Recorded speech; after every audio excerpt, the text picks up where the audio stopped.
depending on the time of day, probably. Okay, we're live. What's up, boys? What's up, fantasy football friends? Back at it. We are live. Haven't been here in a minute, I feel like. I know, it's felt like forever. Sorry, guys, we've been busy. We'll be busy again this weekend. Life happens, man. Enjoy it while you got it. Yeah, enjoy it while you got us here, guys. Week 6. I mean, we just said this, but I can't believe we're in week 6 already. I know, dude. It's been a wild ride, wild 6 weeks. A lot of good surprises, a lot of bad surprises, a lot of injuries. Well, we definitely get to that. I was thinking about it. Just look back on the season. So, there's a lot of stars that have been injured. I'm thinking about Aaron Rodgers, Saquon, Nick Chubb. Nick Chubb. You had Eckler. Yep. Now J. Jeff's gone.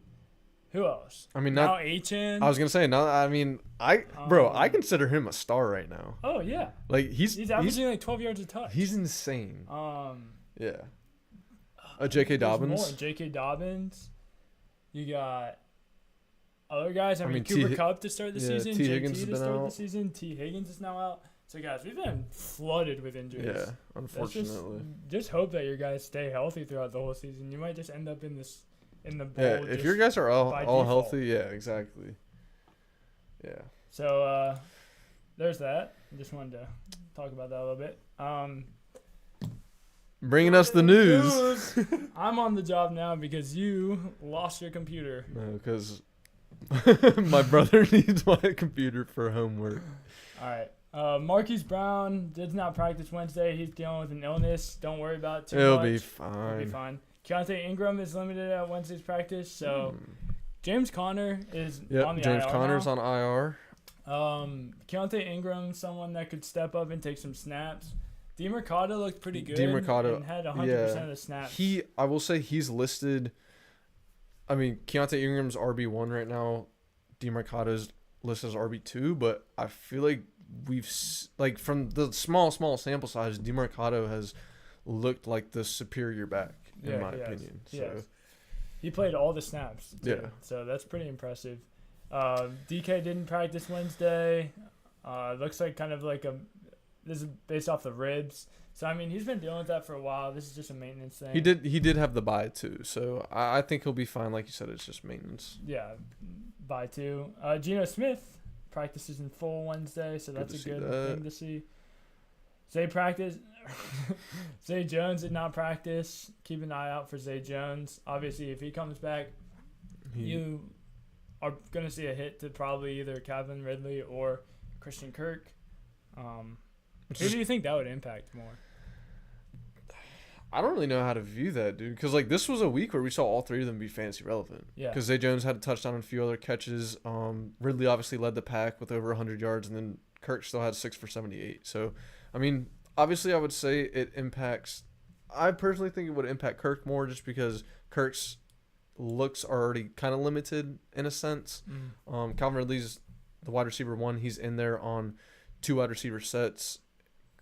You know, it's same thing we've been saying all season, I think, pretty much. But Kirk has been great, nonetheless. Like, I don't think he's a guy that you sit just because Zay Jones is in at all.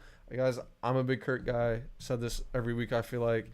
Kirk's been great. So, it impacts him, but ever so slightly. Okay. Also, dude, their whole offense just looked like it was running Dude, ETN?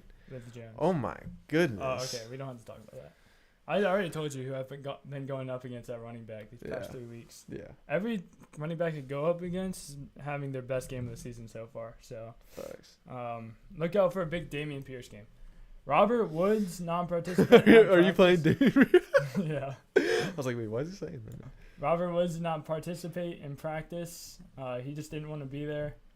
Tight end 1 for Atlanta. He's done with it. Is limited at practice today. Yeah, Jonnu Smith limited at practice. Kyle Pitts had a pretty good game. Kyle Pitts had a good game. What was it, 8 for 78, something like that? Yeah. Wow. Good for him. He's still going to be on my bus. So. I thought of you as soon as I saw those stats. I was like, Carter just said he's going to be on his bus every single week. Mm-hmm. Yeah, it's locked in now. I can't change it. So I'm rolling with it. Rolling with the unless it's like, 3 weeks in a row he does something. Right. But other than that, I'm going to roll with the punches. Elijah Mitchell won't practice Wednesday, so CMC's already the guy there. Right. Jeff Wilson Jr. limited in practice. Saquon Barkley. So I want to hit on Jeff Wilson real quick. Obviously we kind of touch on that when we get to the games, but with Achane out, we've seen Wilson be productive. So he's one of the top waiver wire pickups. Obviously, we're a little late on that, but he's one of the top guys to go get. He'll have a solid role, I think, as long as Achane is out. Since Achane is going on IR, that means if Jeff Wilson is activated, he's the RB2. He's going to get touches. We've seen him be efficient. Salvon Ahmed is another guy to keep an eye on if Wilson is not activated this week and going forward as the number 2 guy. We've seen him be effective in the NFL before. So Barkley, Logs limited practice Wednesday. I could see Barkley playing this week. It's been about 3 weeks. I think he's going to play. So I think he'll play. Yeah. Gary Brightwell, okay, no one cares. Jordan Addison limited at practice. I think he'll be fine. He's been great. Injury, he's going to be. So I guess now we can talk about Justin Jefferson. Yeah. Which is kind of like probably the reason you clicked on this video. Or if you just want to hang out, that's cool too. But he right now is someone that if you're like a team that needs wins now, so say maybe 2-3, 1-4, 0-5, I would look to sell Jefferson probably at a discount. You'd probably have to, but it's like just think about it. If you need points now, you can't have a guy on the IR. Yeah. You're definitely in a tough position, like Carter said, if your team's already not doing well and you have Jeff. That's obviously a big hit. So some guys I would think to go get would be like maybe Brandon Ayuk off of a down week. A receiver that just had a down week but is solid. And then so like maybe Devontae Smith and then another running back to complement that. So like Devontae, I'm just trying to think off the top of my head. Devontae Smith and then I don't even know. Dameon Pierce. Yeah. Devontae Smith and Dameon Pierce, something like that for Jeff. If you can get that somewhere in those lines, I like that. Devontae Smith and Dameon Pierce. I think that's fair value. Maybe a little lower on the receiver to still get a running back like Pierce, because I think. I said this last week, and Pierce did not have a great week. I think he only finished with 9-point-something PPR points, but he's a guy that I'm looking for on the upswing, and I think you are too. Yeah, dude. I think Houston's going to be a legit offense this year, and so everyone's going to eat a little bit. So, yeah, I would say like probably mid to high level wide receiver 2 and a running back 2. Something like that. Yeah, wide receiver 2, running back 2. If you need something now. Yeah, if you need the depth. Damari Douglas. Devontae Adams' shoulder did not practice. I don't think we really have to watch that much. He's probably going to be playing as long as the Raiders are. Yeah. Jacoby Myers limited at practice. Looks like he'll be fine. Javonte Williams good to go for week 6. So that backfield, I just don't want any part of. I want nothing to do with it. So yeah, that's basically the big stuff. Derek Carr practicing full Wednesday, so he's been playing anyways. Yeah. Greg Dulcich questionable. We'll touch on some other guys as we get through these games. Yeah. So there's the news. I'm surprised you do that every single time because I don't. I'm glad you do that. Okay. So let's get into the fun stuff. What are we gonna do? What are we gonna do for this? I say we go on an outlook sort of deal, looking at week 6, and then just touch on some guys from last week that we liked in teams. So start with Thursday night. Yeah. Or you just start with our. Where's the prediction sheet? Did you share it to? Should be shared with you. To like my personal or the. Share it with you. Or the Reggie one. It says you have access. Carter McCracken. Okay. All right. So. What's it called? It's just called Weekly Predictions. There we go. All right, guys. So let's get into it. KC and Denver, guys. Obviously, from a 100-foot bird's eye view, this is a blowout. That going into Arrowhead on Thursday night, Denver just lost to the Jets at home. On this Denver team, there's not really much I like. I don't like Russell Wilson right now. That backfield we literally just touched on. Javonte Williams is going to be good. So it's hard. He's a flex, I guess, but I don't know what that usage is gonna look like because McLaughlin looked good. Like he looked solid. Last week against the Jets, he was really they abandoned the run. I don't know why, because they actually ran the ball pretty well, and it was never an out of reach game against the Jets. Like it was never more than a 7-point game if I'm not mistaken, but they just abandoned that. But even passing, he had that passing touchdown. Yeah, he had the receiving touchdown. But, like, in the receiving game, like, Jerry Jeudy was solid, but Cortland Sutton, 1 catch for 12 yards. Like, that's not going to cut it. Yeah. Everything in Denver's just real shaky right now, so I'm not real confident in these guys this week. I'm not starting anyone. Maybe Javonte Williams, if you're in a crunch, you need it. I don't mind it.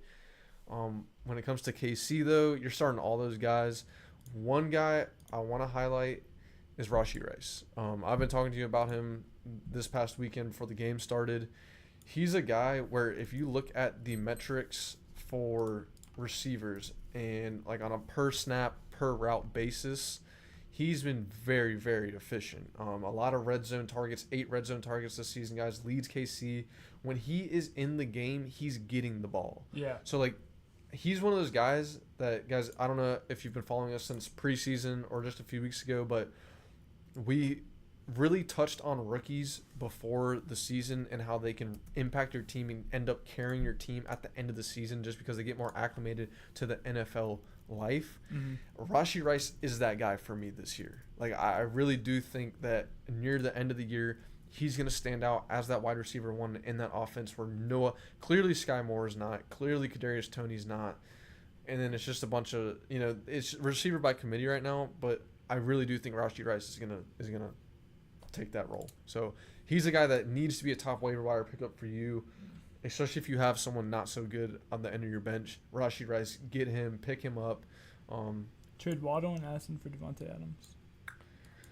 Waddle and Addison for What's Devontae up, Bronson? Adams? Assuming you're getting Devontae Adams, that's hard, to be honest. With the role that we're expecting Addison to take on with J.Jeff out. Yeah. And then, I mean, I would hold off on that. With Waddle, too, I think he's going to get a little more efficient considering, like, I know this isn't going to make sense on the surface, but with Achane out, like, going to IR for 4 weeks. So, like, both those guys have players that are affecting them going to IR. I think both of them are going to get more touches. I think Waddle is a great buy low guy right now, so I would not sell him low. Not that obviously you would be getting Devontae, who is a top wide receiver. Could you send us in a little bit more about your team? Like, do you have a bunch of like studs and you're just trying to upgrade? Because I can see this certainly as an upgrade. If you're not playing Addison or maybe like you already have 2 other good wide receivers and you just want that third stud, like I can completely see it. So is this an 8-man, 10-man, 12-man? Right. The more info we get, the better. But on face value, I would keep these players. Surprisingly so. But I think in the situation that these players are in, I would agree with that. Yeah. So those are 2. Thanks for joining, Bronson. Also, I haven't seen you yet. So welcome to the podcast, bro. Fantasy football friends. But yeah, man, I would lean towards keeping those guys right now. I think those guys are great moving forward. Yeah. So thanks for reaching out. Something I wanted to add to Rashee Rice is this is a guy that Patrick Mahomes, I've touched on this a little bit before. I know exactly what you're saying. Yeah, preseason, this is a guy that he wanted on his team, and they did a lot of work in the preseason. He's seeing the targets when he gets them. Prior to the draft, too. Yeah. They were working out together. So, yeah, I think him and Rashee are going to click. They will.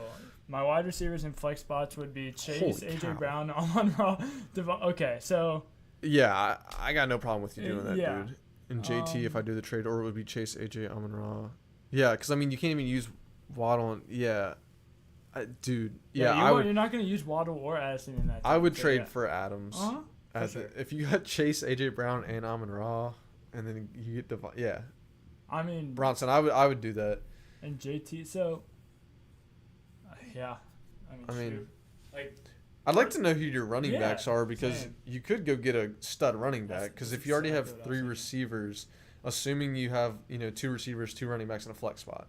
It could be 2 flex. He says flex spots, so maybe it's probably 2 double flex. If there's a double flex, I mean I like it. Yeah, same. I don't mind either decision, honestly. If you can get Devontae, you always want to get the studs. Yeah. So, yeah, I wouldn't mind that at all.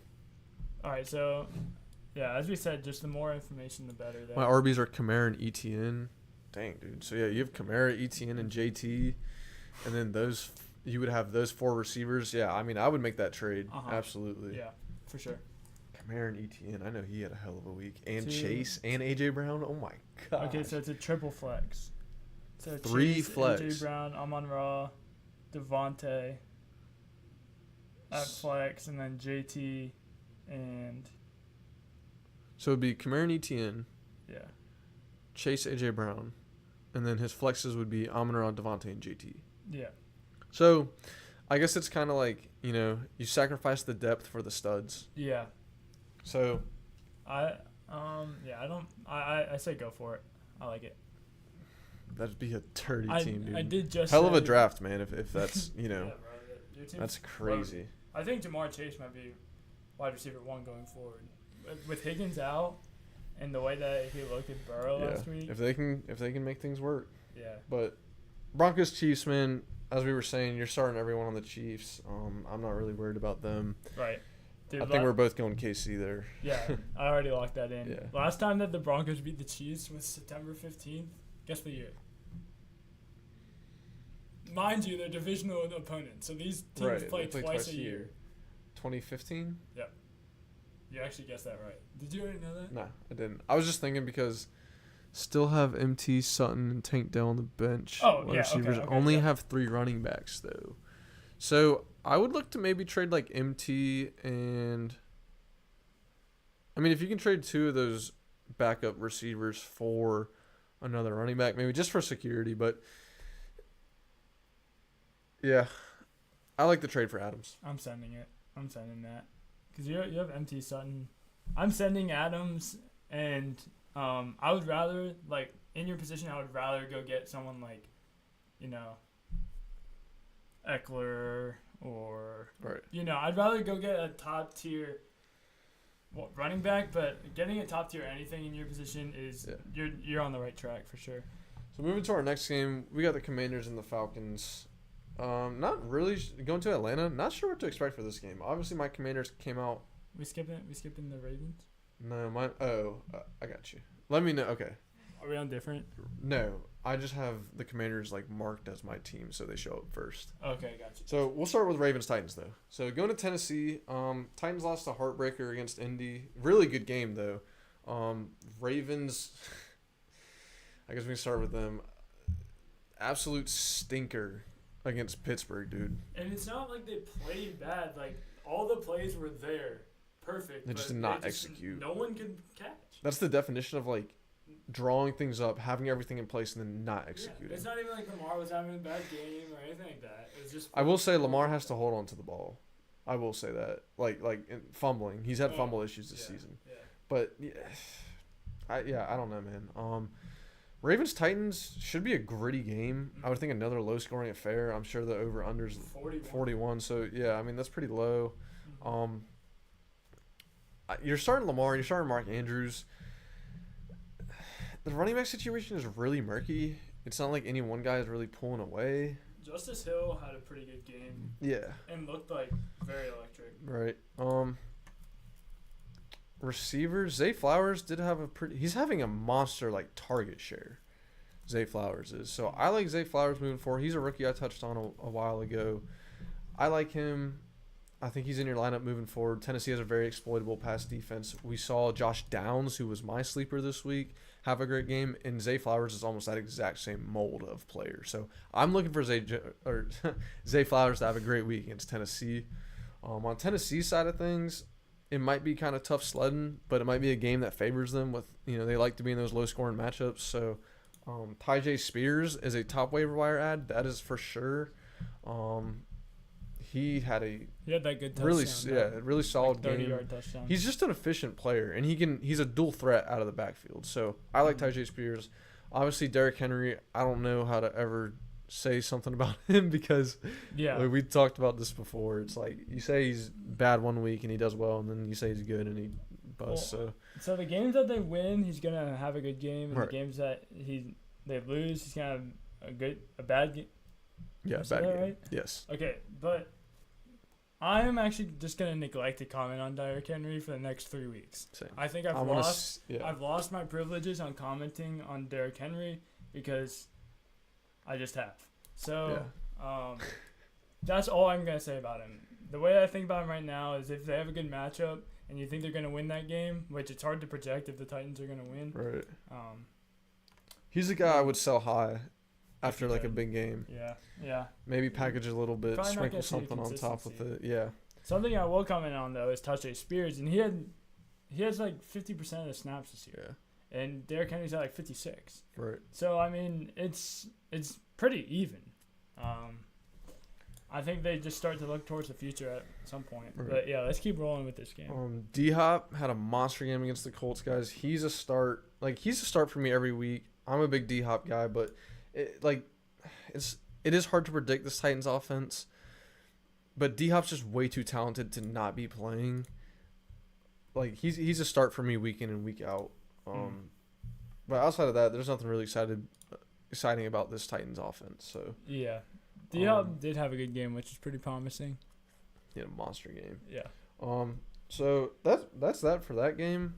It's gonna be a gritty game, dude. I might take the under on 41. I can see like a 16-17 type of game, 20-16, something like that. Where are you going with this one? I'm gonna ask you first because this is a tight one for me. This would be an exciting game in my opinion. Yeah. Oh wow, this is a 9:30. Yeah, this is a London game. Yeah. Tottenham Hotspur Stadium.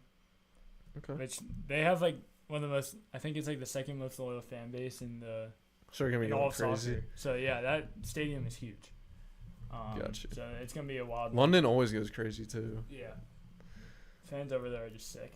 All right, quit stalling. I don't know who to pick, man. I guess I'm gonna ride with Baltimore. Yeah. Because I chose them last week and they lost. Because I feel like they're similar teams, and Baltimore just does better what Tennessee tries to do, if that makes sense. Yeah. Run heavy defense. Yeah. And then, they just have the better quarterback. Lamar Jackson versus Ryan Tannehill. Ryan Tannehill, so that's a deciding factor there. Next game, 1:00. Washington coming into Atlanta.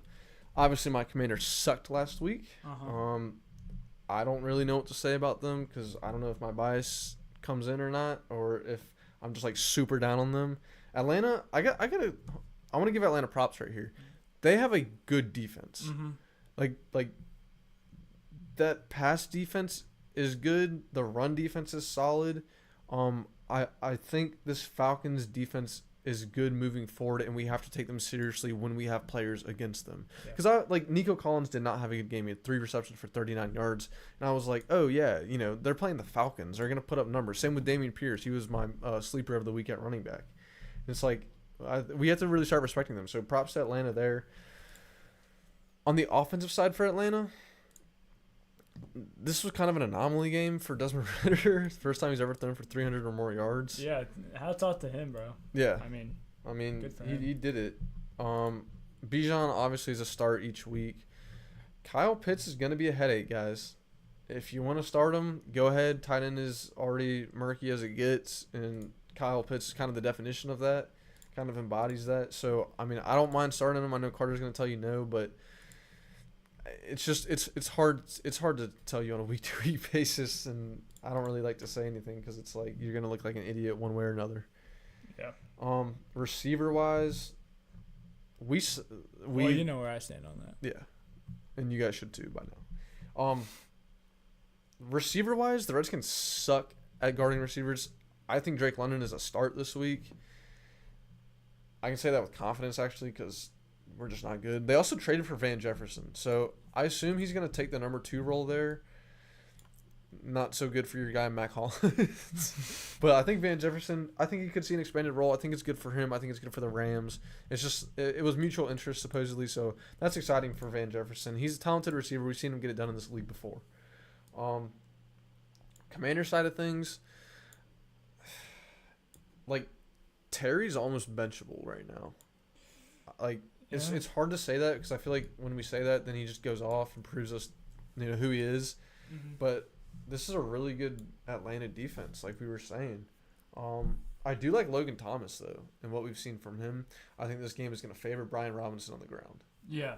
Logan Thomas is a good play. We were talking about how they are a stingy defense, so I was just doing a little bit of looking. So they're only giving up 80.53 fantasy points per game. As a whole, yeah, to everyone. So that ranks 25th, as in, 25th least. right. So number one would be, they're giving up the most. But tight end fantasy points are the second. So, so Logan Thomas is a huge chunk of their points, percentage-wise, is coming from the tight end position. Where are they at in receiver? Oh, so they're real low on receiver, too. They're at 27. So, yeah. Fifth least. So just backing up everything you were saying. Yeah. There. So, yeah, guys, I hate to say Terry's benchable right now because that's my guy, but going against this matchup, things aren't looking good in Washington. You can start him. I got no issue with him being in your lineup, but it's rough in Washington right now, guys. Brian Robinson is a start. I would say he's a flex play at best. Or I've kind of have him pegged as an RB3 this week. Yeah. Where are you going? Wait, really? Brian Robinson, RB3? No, I'm saying I have him pegged as an RB3 this week. For this week? Yeah. Got you. I'm just not high on this offense right now. Got you. I'm rolling with Atlanta, baby. Atlanta's your team. This is kind of my team this year. If they win this would be big, dude. They'd be 4-2. Yeah. In that division too. I'm gonna have to roll with you, man. I'm not confident in my Commanders at all, and Atlanta is on the upswing. I think winning that game against Houston was really big for them because that was kind of a test for both teams coming into that game. Yeah. So Atlanta taking that was big. So I like Atlanta in this one. It was. One thing it did prove though is like we've been saying since I think week 2, is CJ Stroud is here to stay. He's legit. He's super legit. Yeah. Did it even in the clutch. So right. That you love to see that. So next game. This might be the game of the week. Seattle coming into Cincy. Okay. That's a big game. That is. I think it's gonna show us more about who Seattle is than who Cincy is. I agree. It's a really big game for Seattle. Going into Cincy. Yeah. Yeah. So Seattle coming in 3-1, Cincy coming in 2-3. So big game there. Cincy's favored by 2.5. So I think it's gonna be a close game. I agree with that assessment. I think that's a fair assessment. Gino's going to be playing. DK is not practicing right now, but should be good. He's coming off the bye week. I like DK. I got to give him his roses. He's had a solid, consistent season thus far. I think we're going to hope to see Tyler Lockett get back in the mix. He's always good. Jason, yet to really establish himself. I think he's going to be one of those guys. Comes on later in the season, though. Mm-hmm. But I like all guys in this matchup, really. I think it's going to be a solid, relatively high-scoring matchup, I think. So, Jamar Chase, we already touched on. I think he's probably, he's a lock for your lineup. Right. Tyler Boyd, I think, is a good play this week. As long as T. Higgins doesn't play. Yeah. Is he coming back soon? He's still day-to-day. Oh, really? So, okay. So, yeah. It was said... They said he was going to be 2 weeks. So this would be week 2. So, okay. I have to see. And it's a ribs thing, so that's always rough. Yeah. Joe Mixon, I think he can play. Seattle doesn't have a great defense fantasy-wise. They give up a lot of points, especially in the passing game. And running game last year. I think their running game's actually been pretty good this year. Yeah, this year they have been better. Yeah. So, I think it's going to be a really good game. That's probably the game I'm most excited for this weekend. That's definitely one of those games. I feel like Green Bay is always the game that we look at, but this seems like a much better game. I don't have a lot of faith in Green Bay anymore. Yeah, me either. I think Jordan Love's, stats have finally started to catch up. Yeah. You can't complete 50% of your passes. He's regressed to the mean, for sure. He's going to keep doing it, too. Yeah, you're not going to complete 50% of your passes and have an 11 touchdowns. have an 11% touchdown rate. Yeah. All right. I'm going to go with Cincinnati. I got to ride. You got to think they're hot coming off not a great win against Arizona, but Arizona's been a chippy team. So, I got to roll with Cincy. Coming back home, I think they really want to put their foot down, show the league that they're back, they're ready. that sort of stuff. So I like Cincy this week. There's a thing too, dude. You look at their division, and they're only 2 games back, 1 game back. Leading is 3-2. Pittsburgh's 3-2 on top of the division. 3-2. Well, them and the Ravens are both 3-2, and 2-3. Cleveland. I think they're 2-3 too. Cleveland's 2-2. 2-2. They had a bye week last week, so. So right, yeah, they're right in the midst of it. Yeah. It was a really rough start for Cincy, but I don't think that discourages them at all. So, game that they definitely want this week. Right. Dang. So we have agreed on all of them so far.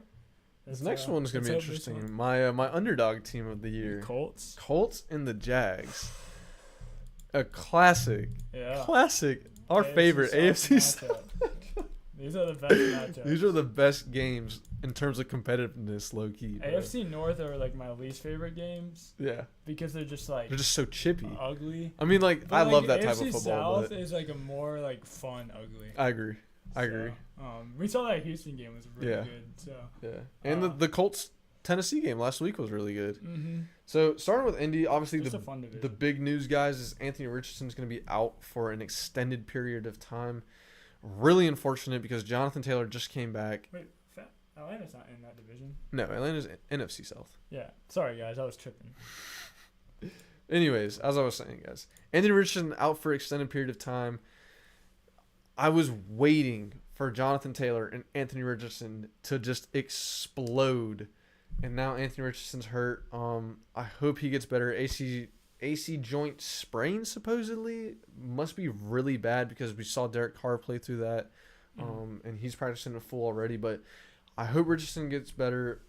He's gonna have to obviously stop taking big hits like that when he's running. He's a big guy, but I mean, dude, if you can't put yourself in harm's way like that. Yeah, he's finished 1 game right. that he started so far. He's still been a beast in the time he's played, Right. He started 4 games and finished 1. Yeah. So, I mean, something's got to change with him. I want to say, though, Minshew has looked good in the time that he's filled in. He's filled in very admirably. I don't know that he's a start against Jacksonville. I think he's worthy of waiver wire pickup if you need a quarterback, too. I'm not too sure about his matchups in the upcoming weeks. Let me check their schedule. So they have the Browns. So they get the Browns and the Saints back-to-back weeks coming up.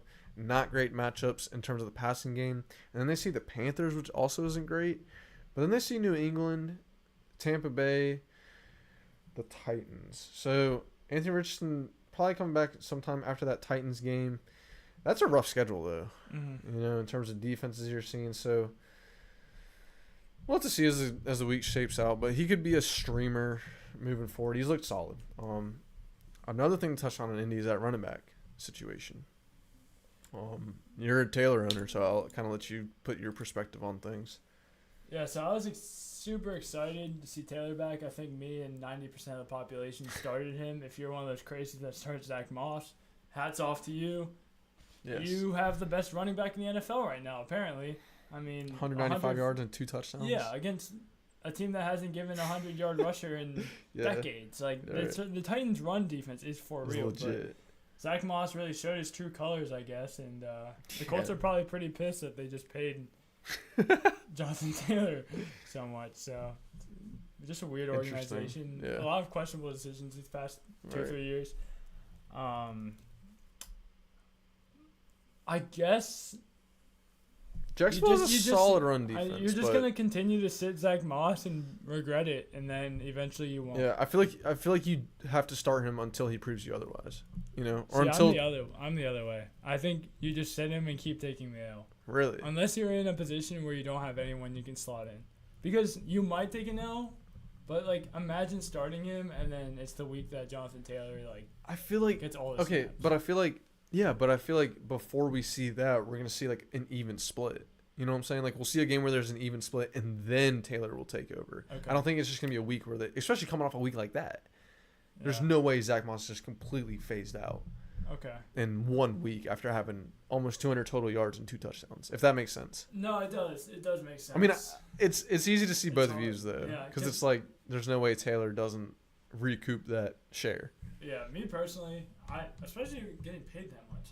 How you gonna pay someone that much and give them, no snaps? What do you get? 3 for 42, right? I am sitting Jonathan Taylor because I have Mostert, and Mostert is now in prime position to continue his great run. And you're getting Eckler back. And I have Eckler back. So if you can, I would try to sit Jonathan Taylor and Zach Moss. Personally, I do see what you're saying, though, with keep playing Zach Moss. But Jonathan Taylor right now is a little too risky for me. Yeah, I agree. I think those receivers, Pittman and Downs, are both startable. Downs with Minshew, dude. Downs they is have a a beast, good connection. dude. I really like Downs. Gardner Minshew can definitely get things done for your receivers in fantasy. So we've liked Pittman all year. Downs is great, guys. He's arguably my number one waiver wire pickup. I love Josh Downs season long.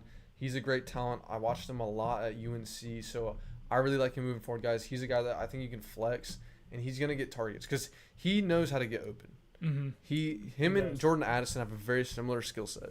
Yeah, his two big games have come with Minshew at quarterback too. So like I already said, but I just wanted to reiterate, like this is a good pairing they got there. Yeah. Jacksonville side of things, I like Trevor Lawrence this week.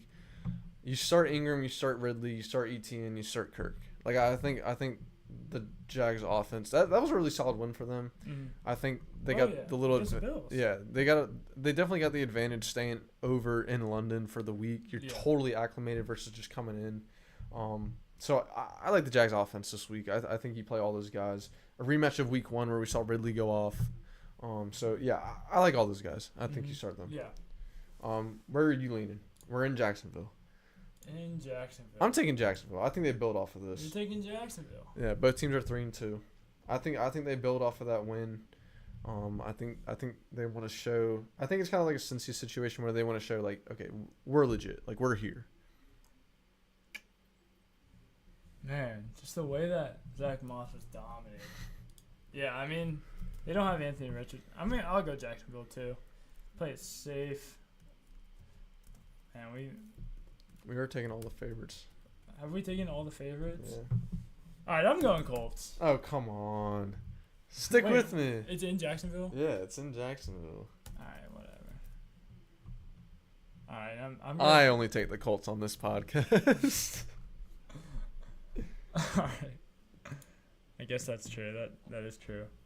Let's move to the next one. Panthers Dolphins. Okay, so we're gonna agree on this one. I'll just. Yeah, you can pencil us both in. So guys. All right, next. Panthers. The only guy you can really start is Adam Thielen. Yep. DJ Chark has done pretty well though. I think he's rosterable. Adam Thielen's the only guy you can start, guys. Miles Sanders. If you're in a Sanders situation, he has disappointed me. I was pretty high on him coming into this year. Not looked good. Whether that's because of injury or just a function of the offense, it does not look good. Him and Chuba, he actually played one less snap than Chuba Herbert this past week, so that's really not good. Adam Thielen, I'll just say that. And then the Dolphins side of things, you're starting Mostert is a top start this week. Like he is a top 5 running back this week. I would go out on a limb to say that. Yeah. Because the Panthers' run defense is really bad. Yeah, he is. Like he's bad. Mostert. He must start. That's just who he is. He must start. You heard it here. Yeah. That's just who he is. I mean, Monty had a great game last week for the Lions against the Panthers. I think Mostert replicates that. I think Mostert has a great game. Obviously, you're starting Tua, even though the Panthers have a good pass defense. You're starting Waddle, starting Tyreek, not starting Durham Smythe. Yeah, so I think that's as simple as it gets. Oh, you're starting Durham Smythe. Nah, Shut up. River Craycraft, though. River Craycraft. Yeah, any Dolphin that seems like a start, you go ahead and start. Right. I agree with you. An interesting one. Vikings, what? We're both taking Miami. Yes, absolutely. Okay. Vikings going into Chicago. Minnesota's favored by 2.5. Both teams 1-4, guys. One team is, I don't want to say on the come up in terms of Chicago, but I like Justin Fields. I love DJ Moore again this week. Like, I think the Bears are. I think I'm gonna say this right now. I'm taking the Bears in this matchup. We might split right now, but I don't know. I'll ask you in a second. But you're starting. Ooh, what's the situation on the Bears' backfield? Like, all of them are hurt. Yeah. Deontay Foreman, I guess, is the top guy. Yeah, I think Deontay Foreman. Oh, I'd love to see a Deontay Foreman game. Oh my gosh. I feel like it'd look really cool watching him like truck people in a Bears uniform. Yes. I don't know why. I love He would just be a good like classic Bear if he could like establish himself there. Oh, bro. Yeah, no. We talk about this all the time. Like, how's he? I don't understand. I'll never understand it. Mm-hmm. I'll never get it. How he's not. Must have like an attitude problem or something. I don't know. He should be like, bro. If he was a starting running back on like a Super Bowl caliber team, like he'd be sick. Oh yeah. He'd be like Marshawn Lynch 2.0. Yeah. Like, I'm trying to think. Who's lacking a running back? That's like a top team. I don't even know, bro. But Vikings. Oh. They're not exactly. Well, they're not Super Bowl team. Super Bowl team? Imagine him on the Ravens. Ravens would be cool. Ravens would be sick. Dude, he would be cool in Dallas and just throw Tony Pollard back into his like prime position. Facts. That'd be perfect. Yeah. I don't know about Tony Pollard as an RB1. I always had my reservations. Yeah. But yeah. Anyways, so that backfield I would stay away from. Yeah, we're getting carried away with Deontay Foreman. I guess Khalil Herbert, he's questionable to return. So if he plays and you have to play him, I think you can. Yeah. Yeah. Vikings. What's your outlook on Kirk Cousins now? Kirk Cousins. You think he's still gonna get it done? I think he takes some regression. Clearly. I would agree. I think we could see more passing work for people like Cam Akers and Madison out of the backfield. I think that he's going to be playing a different type of game because Justin Jefferson's just such a threat. Right. Addison does kind of have like a similar type of shiftiness to his game. Yeah. But obviously he's not Justin Jefferson caliber to this point. Much smaller guy and just not as explosive. Yeah. Yeah, Kirk Cousins is going to take a step back. I think he's still playable on good matchups. Like, I wouldn't mind playing him this week. Right. I think KJ Osborne will be serviceable as, their wide receiver 2 there, as he always has been. So, Hawkinson is probably a step up. But Kirk individually, like, I'd rather play, like, Brock Purdy now over him. I'd rather play, like... Sam Howell? This is a question. I'm not saying Sam Howell. I'm just asking. Yeah. They play Atlanta this week.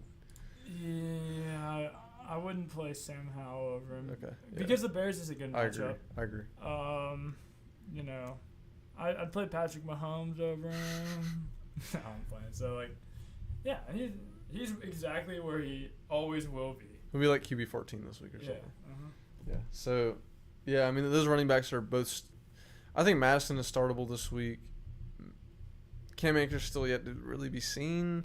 Yeah, Addison is a smash start. Hawkinson's a smash start. So I'm going Chicago here. Okay. Where are you going? Man, it's so hard because if Justin Jefferson was still there, it'd be such an easy Vikings. Yeah, same. Chicago. They had to have figured something out. See, the way that the Vikings play is they just bring the heat.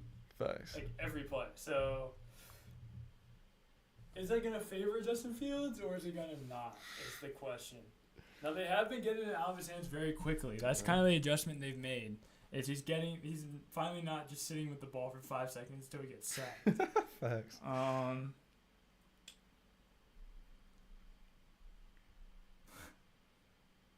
This is tough, man, because I thought the Vikings would be a good team this year. I did not. I didn't expect them to be as good, but I expected them to be, like a borderline playoff team. I'm going to go with Man, this is taking too long, isn't it? Yes. Also, guys, I'm in my Justin Fields cycle. Yeah. I'm on my high horse with him right now. He's going to finish this QB1. And then he's probably going to bust this week, and then I'm going to be like, all right, I'm giving him one more week. And then he'll do well, and then I'll just... All right, so you're going with Chicago? That's cool. That's cool. Dude, it's hard to go against Chicago, but it's also very easy to. So it's in Chicago. Okay. I'm gonna go with Minnesota just to first split up a little bit, try to gain some ground here. All right, next one, Cleveland. Niners are coming in there. start everyone with the. So okay. You gotta start every Niner. If Deshaun Watson, yeah. So, but one thing I want to say is like this defense is really good for Cleveland. They're the number one overall defense in terms of efficiency and all the defensive metrics that are out there. If Deshaun Watson doesn't play, because he's questionable right now, if Deshaun Watson doesn't play, like I really, really like the Niners here. If he does play, and he's at like full practice, no injury designation, the Browns are sneaky in my opinion. Now, obviously, I don't think they're gonna win. I'm going to take the Niners, but the Browns are a sneaky pick here for an upset. I like Ayuk in this one. I think the Browns play a lot of man defense that obviously favors Ayuk versus Debo. I do think both of them are startable now. I liked what I saw out of Debo last week. Yeah. Against the slaughter that happened in San Francisco against Dallas. Obviously, you got to ride the hot hand with the Niners and their players right now. Dude, yeah, the Niners looked like unbeatable right now. Yeah. Over under of 37. So I think earlier today it was like 33 or something. I was looking at it like, all right, this is going to be my parlay. Because the Niners are almost guaranteed 30 points. Like, their offense has been probably better than their defense, which is a scary thing to say. I would agree. Yeah, so every Niner I'm starting, although the Browns do have a good defense, so I expect, maybe one or two of those players not to do as well as you expect. It's also hard to feed, everyone in that offense. Which I'm going to sidetrack just a little bit more. Dude, Purdy does a good job at just, like, I think Collinsworth was talking about it. Like, people see, like, oh, yeah, Debo and then Ayuk and then McCaffrey and then Kittle, last week. And, like, there's stars all around. And it seems like every quarterback that comes in is able to, like, easily facilitate to all those stars. But, like, he's doing probably the best job I've seen anyone do it. Like, he's making throws, too. Yeah. He's not just, like, dinking and dunking. Yeah. No, he's making legit like NFL throws. So yeah, I mean I was low on Purdy. Tried my best not to give him props where they were due. I got to give it to him. Yeah. Like he's making the throws. He's making reads. Like he looks good. He plays within himself, and that's so easy to say, but like he really does do that. Yeah, I think he's matchup proof. Honestly. Yeah. Like, he's one of those quarterbacks that I'm playing no matter what. Because if he does that against Dallas. Right. So. For the Browns, I'll say if Deshaun Watson doesn't start here, but if he plays, that's much better for Amari. Mm-hmm. Obviously, PJ Walker is coming in as the QB2 there. He got signed, so DTR obviously wasn't ready. Dorian Thompson-Robinson, he obviously wasn't ready. So they're signing PJ Walker. He's going to be the starter if Deshaun Watson misses this game also, which wasn't expected because they had the bye week. So something to keep an eye on, guys. But Amari Cooper, if Watson plays, is a start. If he does not, I would try to move away from Amari. Yeah, same with Jerome Ford. So those are really the only two players I have on my radar for the Browns right now. Njoku? Yeah, I mean, I just want to, I like Njoku, but his stat line was almost just a product of the rookie quarterback being in there week 4. Yeah. So I'm not, we're not big on him, but he's a talented guy, so you never know. Yeah, I would stay away from him in this 49ers matchup. Right. Panthers, Dolphins. We're both going Niners there. Yeah. You have to go Niners. Man, if you go with the Browns in this matchup.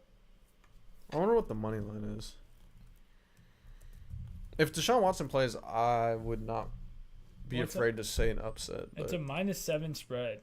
Right. With a 37-point over-under. So I don't think they expect the Browns to score, really. Right.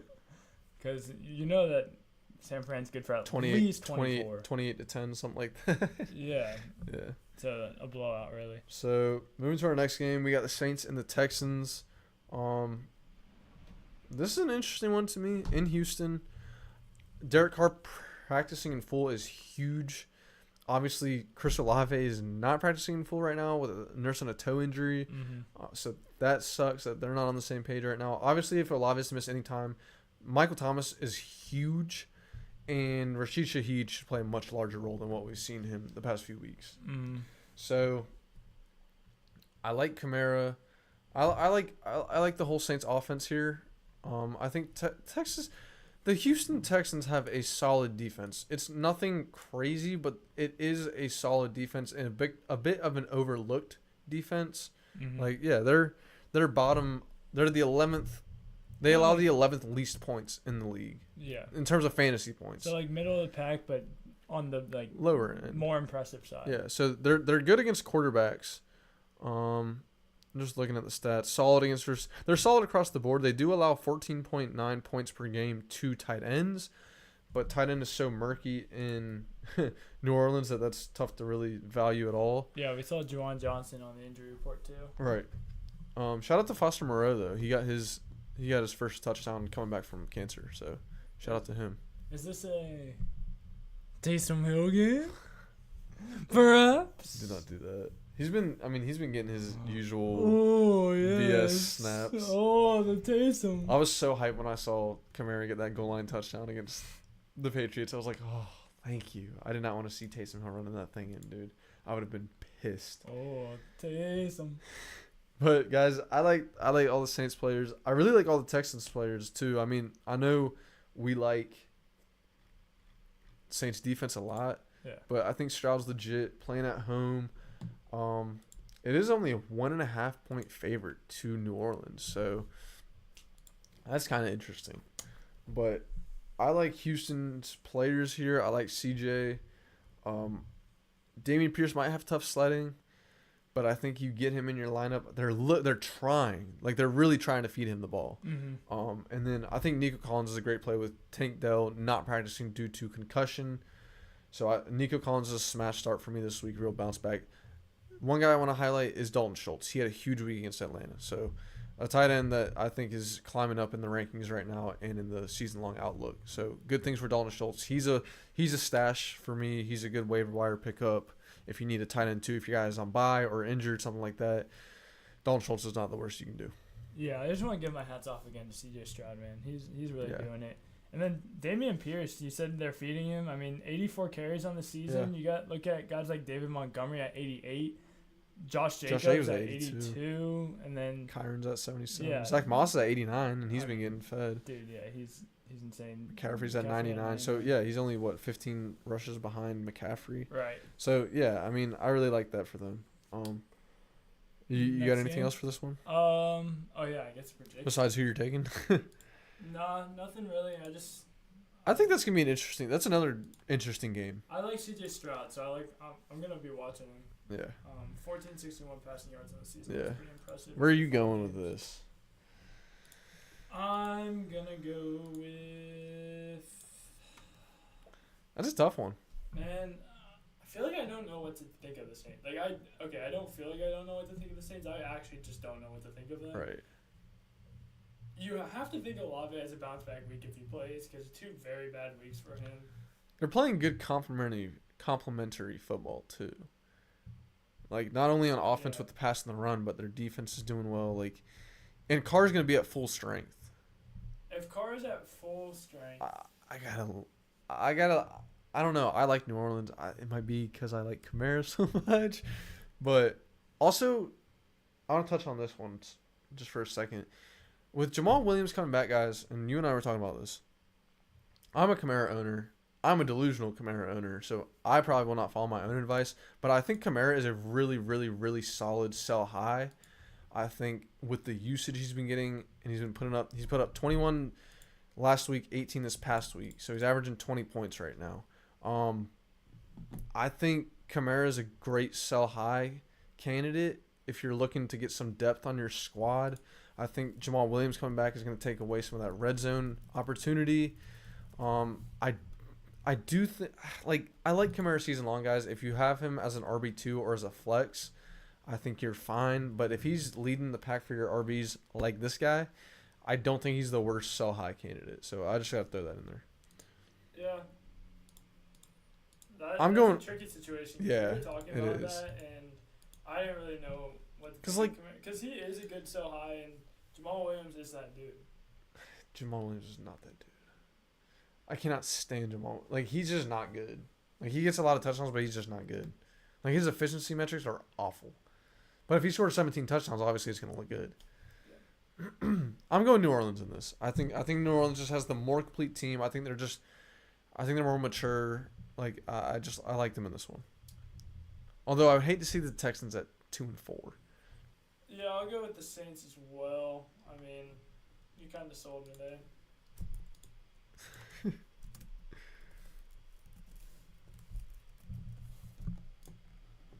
All right. I also want to love you to do good, so good juju in the air. Patriots Raiders. This is, Talk about a trash bowl, dude. Yeah. Okay. So this Holy might have been cow. the lower overall. So 41 now. This was lower earlier today. I have no interest even talking about this. Yeah, Ramondre Stevenson should be on your bench. I gotta say Really? that Okay. he's not like, I don't know, if there's a get right game, it's against the Raiders, but like We saw him split snaps with Zeke. like last dude, week. He had split opportunities. nothing about Ramondre Stevenson is exciting for me, guys. He's on your bench. He's probably your second or third round pick. Like, Disappointing. So the far. metrics aren't good. The usage isn't good. The offense is like, I think I was expecting a much bigger leap from this. At least get back to like middle of the pack. Yeah. Their offense is awful. So like, I'm not looking to start Ramondre Stevenson at all. It's gonna be a frustrating situation. Can you guess how many points the Patriots have had in the past 2 weeks? They had 0 this last week. They played the week before. Dallas. What is it? 10? Did they score 10 points last week? 2 weeks ago. I'm saying 10. 3. They scored 3 points. 3 points in these past 2 weeks. They lost Nice. 24-0 and 28-3. Or is it? 35. Wasn't it like 38-3? I don't know, something like that. Yeah. They scored 3 points. Yeah. They got blown out these past 2 games. Bill Belichick's 2 biggest losses of his career back to back. I'm going to roll with the Raiders. I got to roll with the Raiders. Anyone to talk about, really? Jacoby Myers has been impressive. Yes. Devontae Adams, if he plays, you play him. Josh Jacobs has great work in the receiving game. I want to make that point. He is doing very, very well in the receiving game. He's on track for career highs without a doubt in the receiving game. So obviously only 3 yards a carry is not very good, but he's really. You like to see that, especially in PPR. Like that's what we want to see. So he's also still the workhorse there, and starting to he missed all of training camp, so he had a slow start to last season. So if we look back a year, he already has 193 receiving yards. His highest for a season is 400. Okay.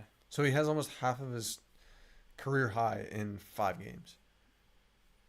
And he has 23 receptions already on 30. So like he's almost halfway there on all his receiving metrics. Yeah, that's good. I think Garoppolo is more of a check down guy than someone like Derek Carr. So it does. And it's good. It's good to see him capable of it. Right. So yeah, guys. I mean, he's taking a step up. I like to see Jacobs in that role. I'm taking Oakland too, dude. Well. Patriots are just awful. So we're both taking Oakland. Yes. Man, that just makes me want to take the Patriots for some reason. I was thinking that too. This is the game where we dealt the Patriots. Yeah, dude. Like, because Belichick's playing his protege in McDaniels too, and he's playing Garoppolo. Bro. He's gonna feast. Nah. I like how we talk about it like Belichick is actually playing the game. Yeah. Like, he can't actually make the plays. Nah. Like, if he could, I'm rolling Vegas. I think you have to. Nothing exciting. Like I was just saying. Yeah, put Oakland for me. Did you see? I acknowledge them as Oakland. Did you see that? Oh, true. No. Oakland. Nerd. Belichick said they're just gonna restart. Yeah, he's like, we're just gonna start from scratch. Yeah, like okay. Like, does that mean they just come out with some like crazy like their whole new playbook? Like, I don't know, man. I don't know what to expect. Yeah. This man is a genius. Yeah, not looking like it recently though. So. But, anyways. All right. I'm going to go with Oakland because Jimmy G is that dude. Not quite, but. He gets wins wherever he goes. So right. He's going to do it somehow. He does. He's going to do it somehow. All right. An interesting one. Lions coming in Tampa Bay. I'm intrigued, to say the least. I'm taking Detroit here. I'm taking Detroit, obviously. I roll with Detroit. Where Detroit goes, I go. But Jared Goff is a start. Yep. Amon-Ra is a start. Tight end 1 is a start. Who's tight end 1? Say his name. His name. You always do this shit to me. Pam Lasorda. Sam Laporta, guys, is tight end 1. My guy Side Eye, I don't know if he's here right now, but Laporta to the moon, bro. Yeah. I know Side Eye loves him some Laporta, but yeah. So shout out to him. Laporta's tight end 1, guys. I tried to tell y'all. Leave it at that. You're obviously starting Monty. Jahmyr Gibbs is still nursing a hamstring injury. He did not play, so going to be interested to see how he does. If he's playing, he's in my lineup. I'm a Jahmyr Gibbs delusion, as well as Alvin Kamara. So you can tell the type of running back I like. Anyone else? I mean, Josh Reynolds is... I think you can go ahead and play Josh Reynolds. If Amon-Ra's out. If Amon-Ra's out, yeah. You're definitely playing Josh Reynolds. Josh Reynolds is a good receiver. Buccaneers. Lions defense is good. Chris Godwin is certainly a start. Mike Evans is still not practicing, guys. So Godwin is definitely on the up. Mm-hmm. Rachaad White is going to have tough sledding. Just based off of matchup metrics, that sort of stuff. Rachaad White has already not been efficient behind that Tampa Bay offensive line, going against what is a top 5 run defense in the NFL. Yeah. So, but based off of volume's king. So all it takes is, one red zone, one goal line rush to change his fantasy day, and he's caught 100% of his targets this year. And you touched on that coming into the season. That's crazy, bro. He was at like 83. He was like 54, 58. 53, 58. Yeah, 58 targets, 53. 50 receptions. Man, he catches everything. Yeah, he catches everything that comes to him. So, I mean, like, his usage is great. I just would say, You would think with Evans out, too, like, he might be seeing more targets. Right, so I like him there. I like Chris Godwin. Cade Otton is a guy I want to touch on. He could be sneaky, not necessarily against this defense, but moving forward at tight end. Cade Otton's a good player. Saw him kind of fill in admirably a few weeks last year. Did well in week 4 prior to the bye week. So that wraps up everything for that game. Yep. I like the Lions, obviously. Something to watch out for is, you touched on it, but the defensive line versus the offensive line when Detroit is on defense.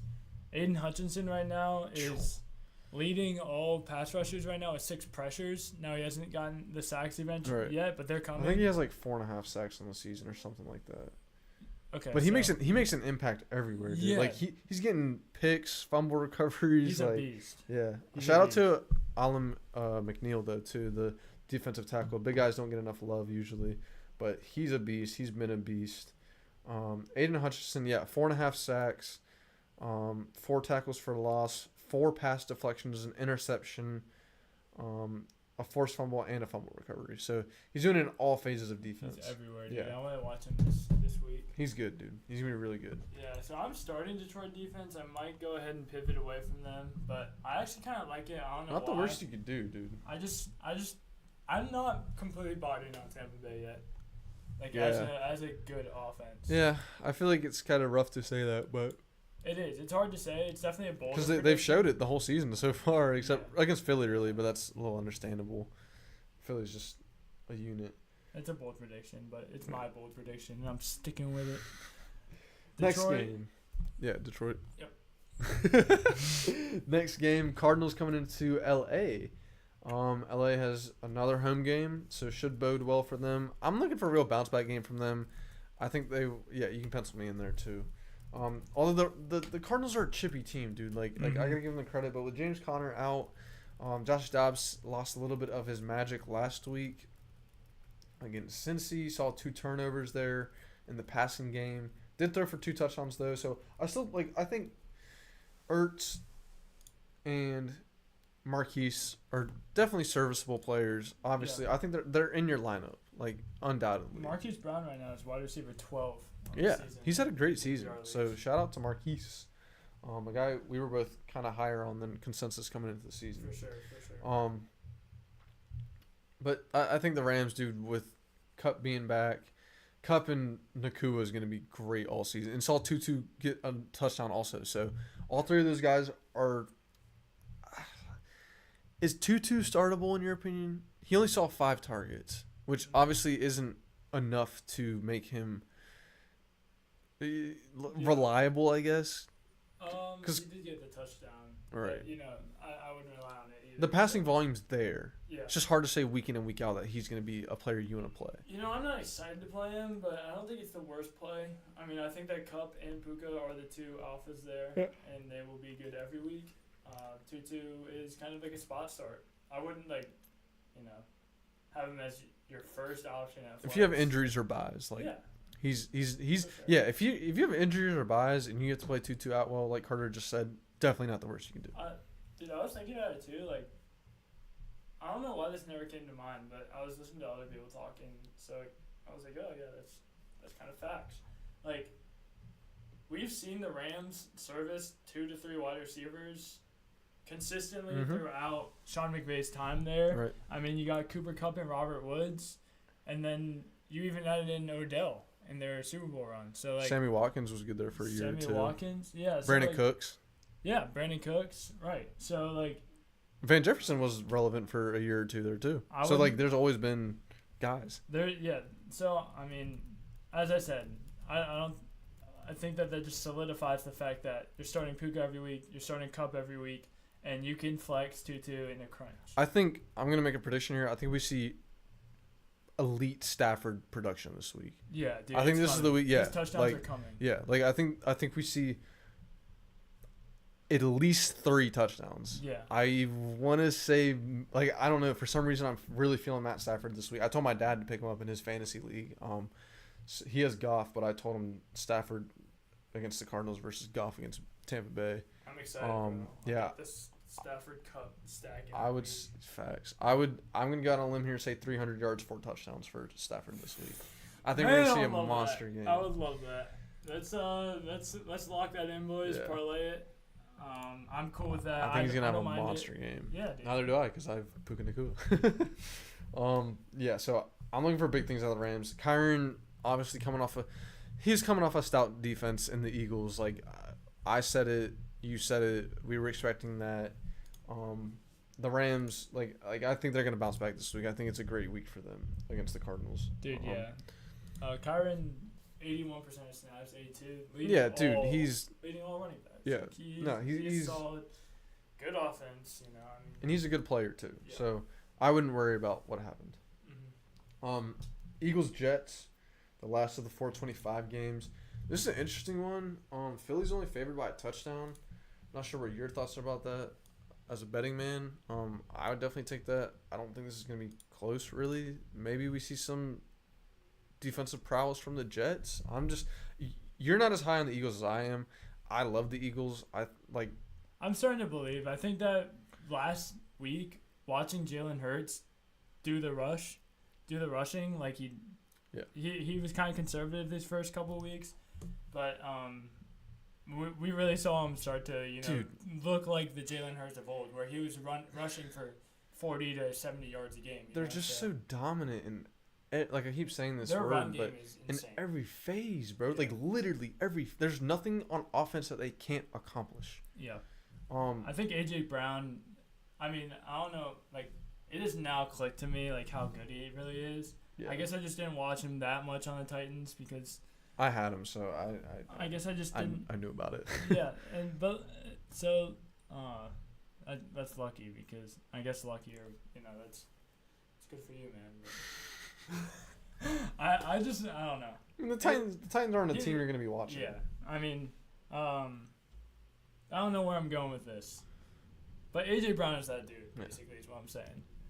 I would look. So touching on the receivers, I would look for bounce back from Devontae Smith. Don't go benching him because that's the type of player. As soon as you do that, he goes off. So I think we're going to see things even out a little bit. I do think AJ Brown continues his dominance, but I think we see Devontae for a classic 6 for 80 yards, something like that this week. Hopefully, I'd like to see. And then Goddard had a huge bounce back week against the Rams, just like we predicted. My sleeper, baby. Yeah, just like we were expecting.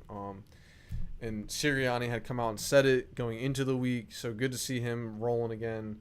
Obviously, you can't expect that week in and week out, but he's going to be great moving forward. He's one of those guys where, sure, he had a rough go at it, but, he's fine. Yeah. He's straight.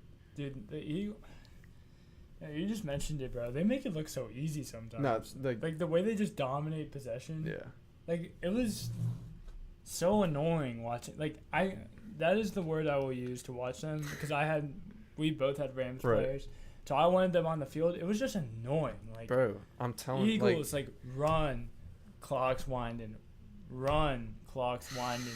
Third down, convert. Right. Like if they need a yard, they get it every time. Yeah. Like it's there's something to. It's not. It hasn't been the prettiest for them. It hasn't. And I know we're sitting here on the Eagles for a minute, but like, bro, they like. In the pass defense is suspect. That's their biggest weakness right now. But like, bro, they're arguably the best overall team in the league, besides San Fran. So obviously. Yeah, I was just gonna ask that. 2 5-0 teams right now. They play both in the NFC, which is weird. They play the first week of December, I want to say. So who, like, if you were making your power rankings, would you have the Eagles, the Lions, the 49ers, or the Chiefs? I think those are the 4 teams that I think you can consider top 4. The number 1. Who would you maybe? You could maybe go Dolphins. Or Bills. Who would be your number 1 is my question. Niners would be number 1. I'd probably put Philly number 2. Wow. Okay. I just don't like KC has not shown that offensive dominance that I think we're used to. That's true. You know, that's true. And I'm not sitting here doubting them because obviously they're in a top 4. Yeah. So it's not like we're saying no, they're falling off or whatever, because that's what some people are saying. I'm like, yo, you're an idiot. Yeah. Did y'all not see predicting that with like Tom Brady and the Patriots for years, and then they just kept winning Super Bowls? Yeah. But I would probably put Detroit ahead. Javier, I think Javier's been on here before.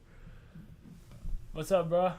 I went JT. Who could I trade for Lamar, Eckler, Kyron, AJ Brown, Jacoby, Laporta, James Cook, Lockett, Brian Robinson, Spears, Dell, Curtis Samuel, and Goddard. So, wow, so you have Laporta and Goddard. Yeah. So you want JT. I don't blame you for that. I think it would be a great buy low. Maybe try to move Jacoby Myers. Jacoby Myers and James Cook or something. You are low on receivers, though. AJ Brown, Jacoby, and Lockett. And then Tank Dell and Curtis Samuel, yeah.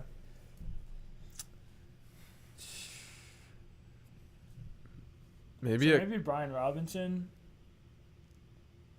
Yeah, because you have Eckler, Kyron, and James Cook. James Cook did come off of a really bad week, but he'll be fine.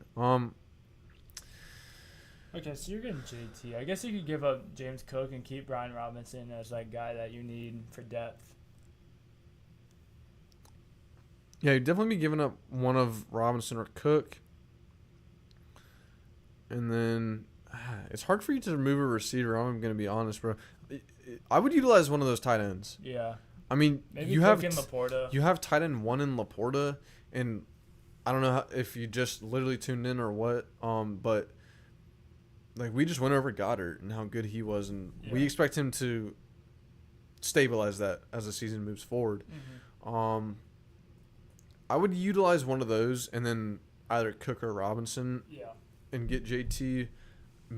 Maybe ask for his tight end back, whoever his starting tight end is, just to get bye week tight end, that sort of deal. If he has someone that's valuable, I would start here with Brian Robinson, I'd start with James Cook and Goddard.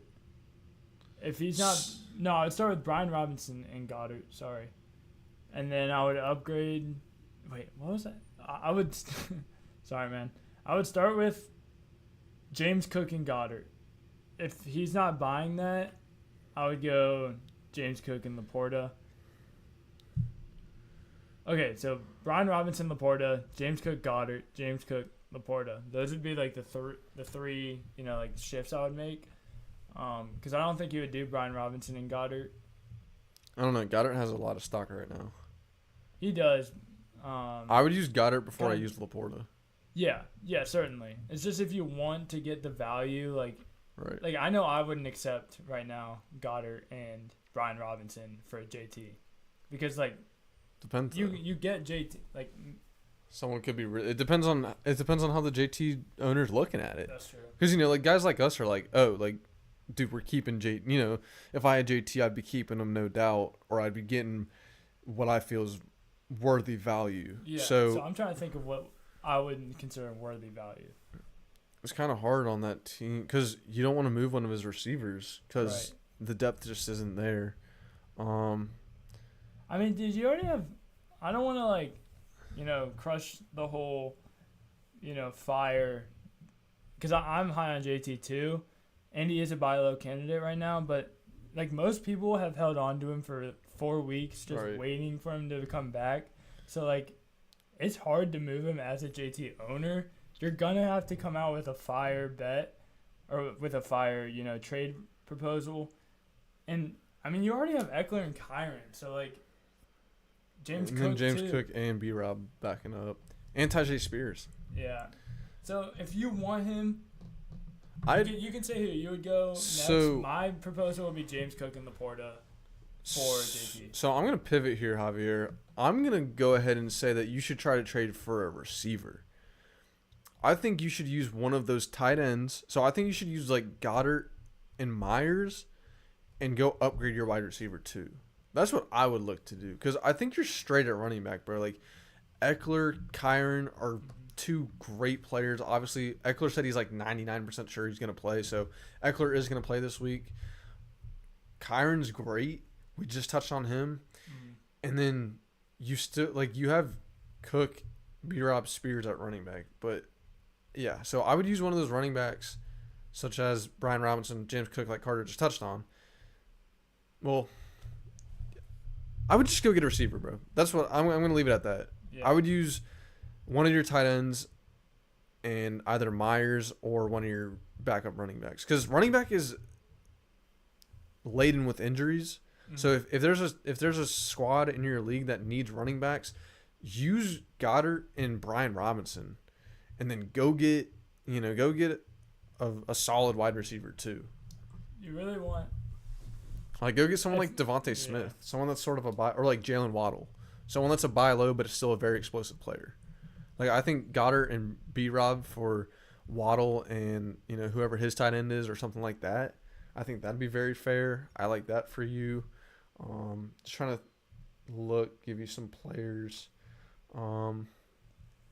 Fletcher Cox is on the line. What's up, Fletcher Cox? Yo, big man on the line. Okay, Javier. So yeah, man, someone like Waddle, Devontae Smith. Who else? Maybe I don't want to say Nico. Chris Godwin. Yeah. I feel like someone like that. Yeah, if you really want JT, bro, you can go for him. Right. He's gonna be a stud, but something you have to consider is the Zach Moss problem. The fact that he is looking like a Hall of Fame running back right now, and I don't see his stats going away anytime soon. So it might be a couple more weeks before JT's really that guy. So Javier, my final answer: I really like your team. I don't mind you keeping it as it is, but I would go for that wide receiver too. Yeah. And then you got my perspective. I'd say James Cook and Goddard first, then Laporta. Right. Should I start Dak Prescott or Jared Goff this week? Dak Prescott. Dak has a much better matchup, but he hasn't been productive lately. Yeah. Right. So, they play your Chargers, who are awful against the pass. And Goff is playing away in Tampa Bay. So, Fletcher, I like where your mind is at. It's hard to say go ahead and start Dak. Stafford is a big waiver wire pickup for us. If he's available, I like him more than either of those guys this week. I think Stafford's going to have a huge week. Coming off against the matchup with your Eagles, obviously he gets a much better matchup in Arizona. So, bro, imagine how weak it'd be if that was actually Fletcher Cox. But I would probably lean Dak because I think it's going to be more of a shootout than Tampa Bay versus Detroit, but could be totally wrong. Also, should I start Hunter Henry or Rondale Moore at flex? Rondale. Yes. I heard something where Rondale could possibly be getting carries. Like he could be featured not as the running back by any means, but they're going to try to get him in space and get him the ball. So I think he's going to get touches. I like Rondale Moore a lot more. Hunter Henry threw up a dud. He plays the Raiders this week. Not that the Raiders have a great defense.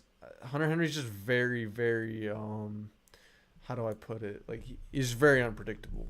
Yeah. Like his production is very volatile. Right. So I like Rondale Moore with the opportunities that he's projected to get.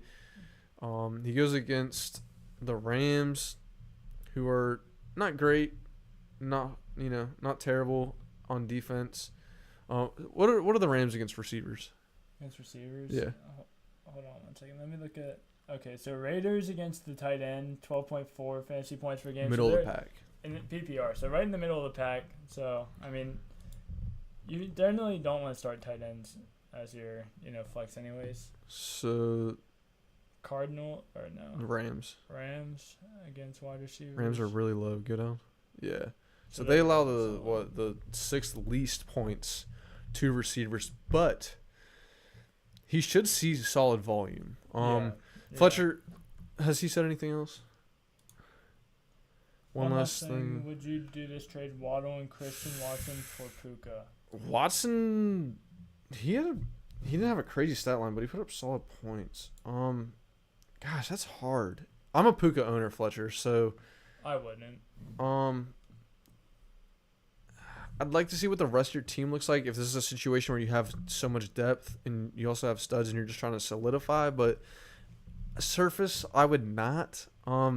Waddle's a great buy low candidate for us right now, so I like holding on to Waddle, and Watson's stock is going up, in my opinion. Like he's looked pretty good. I know he's on bye this week, but even in a poor game, he put up solid stats. He had 91. Like he's just a big play guy. He had the 77-yard catch, so 3 catches for 91 yards total. Did see 7 targets though, so like that's a tough one, dude. That is a tough one. Like if this is your wide receiver 2 and your flex for Puka, and then you have to figure out another flex option, that's going to be pretty tough. Right. Obviously, your wide receiver 2 would be an upgrade, I think, but Waddle has been disappointing this season. I will be the first to admit that. Right. He has not been great. However, I do think he's going to be better. Most explosive offense in the NFL, I think we can say, or at least, top 5. I probably wouldn't. I would. Now I would stick with Waddle and Christian Watson here. Right. One thing I want to say about Waddle is he did have 10 targets this last week. So like he led the team in targets. It's just a matter of him, only had 5 receptions and 39 yards. So obviously not efficient right now, but Waddle's a guy I think is going to trend up. Achane is out for at least the next 4 weeks. Should be more volume towards Waddle. So like Puka's great, man. I'm a Puka owner. He obviously went off still with Kupp in the lineup. That's a hard one. It really is. Because Watson is a guy that's really efficiency dependent. And then Waddle is almost the same thing. I'd like to see more of your team. Know who your other guys are. I'm going to say I have no problem with you actually doing this trade for Puka. I think Puka's going to be really good season long. I think he's going to be a top wide receiver 2. So I think he's in that wide receiver 13 to about 17 range season long. I think he's going to be really good. So I have no problem with you pulling the trigger on that, but I do think Waddle is going to be great moving forward. Yeah. I'll just add one last, or I guess another comment to that is I have no problem with the trade. I think that the trade is somewhat fair. What I would like to see is a little bit more value from his end. So if he's going to give you Puka, I think he can give you 1 or 2 more things to complement Puka. If you're going to be giving up Waddle and Christian Watson, who are 2 viable players every week, you are getting Puka, who is an upgrade, but I think you could get more. I already started this trade. I'm just asking to feel better about it. Okay. That's fine, bro. Go ahead and do it, bro. Yeah, I mean, like I was saying, I don't mind the trade at all. I think because some people are saying I got fleeced. Nah, I mean, Fletcher, I don't know if you've been watching us or whatever, how long you've been keeping up with us. If this is your first time, welcome to the Fantasy Football Friends. That's funny, bro. But we're not as high on Christian Watson as most people are. Like I said, he's very efficiency dependent, and it's just hard to keep that up. But guys like A.J. Brown get it done. So Christian Watson's a great player. I'm just not super high on him. I think Puka's much better on a week-to-week basis. And, like, I mean, everything I just said really about Waddle. Like, he's a guy that I think is a buy low. But I don't think he got fleeced by any means, bro. Like, Puka's legit, man. Like he's here to stay. He's legit. If I'm gonna keep it a complete stack with you, I'm with Max here. I think that you did completely fine on this trade. I don't think you got completely fleeced. I think you could have gotten a little bit more value out of that, but a little more, not much. Yeah. So like, dude, you're in a. You would have been milking it. You're gonna be happy to have Puka in your lineup regardless. Yeah. Would like to see the rest of your team, Fletcher, just to, kind of get an understanding of who else you're playing. But so kind of trying to wrap things up here. Bills Giants, bro. I just want to touch on the Bills as a team, football perspective. They seem to do this every year where they get us going, beat a team like Miami coming off a huge win, beat Miami, and then we're like, oh yeah, like Buffalo's going to the Super Bowl this year, like this is the year. It's never gonna be their year, guys. And no, that's totally how I feel, bro. Like every year I'm like, bro, they're the most overrated team. Like they just don't know how to get it done in big games. And also just like, I mean, like if Cincinnati or Kansas City, you would think that one of those two, or like I could see them beating the Ravens maybe. I can't see them beating Kansas City or Cincinnati. Yeah. They would definitely beat the Chargers if it came to that. Yeah. Clearly they would beat. Like who? Yeah. They would have to beat one of those teams going to the Super Bowl. Right. Who else? Or even a rematch with Jacksonville. Jacksonville again. I think Jacksonville matches up with them well, though. I think they could beat Jacksonville. Because Jacksonville has a really good run game, and the Bills, that's like the one thing they're not good at. And then they have great I think Jacksonville. Wait, no, Jacksonville played Kansas City. What, last year? Yeah. Yeah, that was a really good game. But, so anyways, the Bills, all their players are starts. I'm going to keep saying it, guys. Start Gabe Davis. Get Gabe Davis in your lineup. Yep. 4 straight weeks with touchdowns. And he had a huge game. Right, he had 6 for 100 and a touchdown. Mm-hmm. Get him in your lineup. You're missing out. Also, James Cook is going to bounce back. Don't be worried about James Cook. Do not go sell James Cook low. He is a buy low, but don't sell him low. Riding the Gabe Davis. Riding the Gabe Davis train, bro. That's hype. We're get it while you can, man. We kind of called that coming into the season. We kind of spotted his value being low. Go down with the shit, man. Exactly, because he might put up 3 points. Yeah, go down with the shit. Legit though. Be a good captain. Yeah. And then on the Giants side of things, Daniel Jones dealing with that neck injury, so gonna be interesting there. Saquon should be coming back. He's gonna get the full workload we all know him to get. Oh, okay. So my stars are Goff, Pollard, Ramondre, DK, Puka, Hawkinson, Pittman, Rondo Moore. I'm in a super flex. So, okay, you already have DK and then Pittman as well, who you're going to be So, yeah, I don't mind that trade at all. Yeah. Rondo Moore, I'm in a super flex league, by the way. So, you have Goff. So, try to pick up Fletcher's is super flex. I take super flex to mean 2 quarterbacks. Unless you just mean you have an extra flex spot. Not saying you're wrong. That's just my understanding of what super flex is. Chandler's... What's up, man? Your trade got vetoed? Superflex is QB. Yeah, 2 QBs. Yeah. Vetoed? I don't like when trades get vetoed because it's like, bro, like those 2 guys made the trade at their own risk regardless of, It's a non-wrong. So, okay, Fletch. So I'm assuming you just mean like a double flex league. So that's why you got Rondo Moore in there also. So understandable. Okay. Yeah. No, you're good, bro. You're good. Just want to.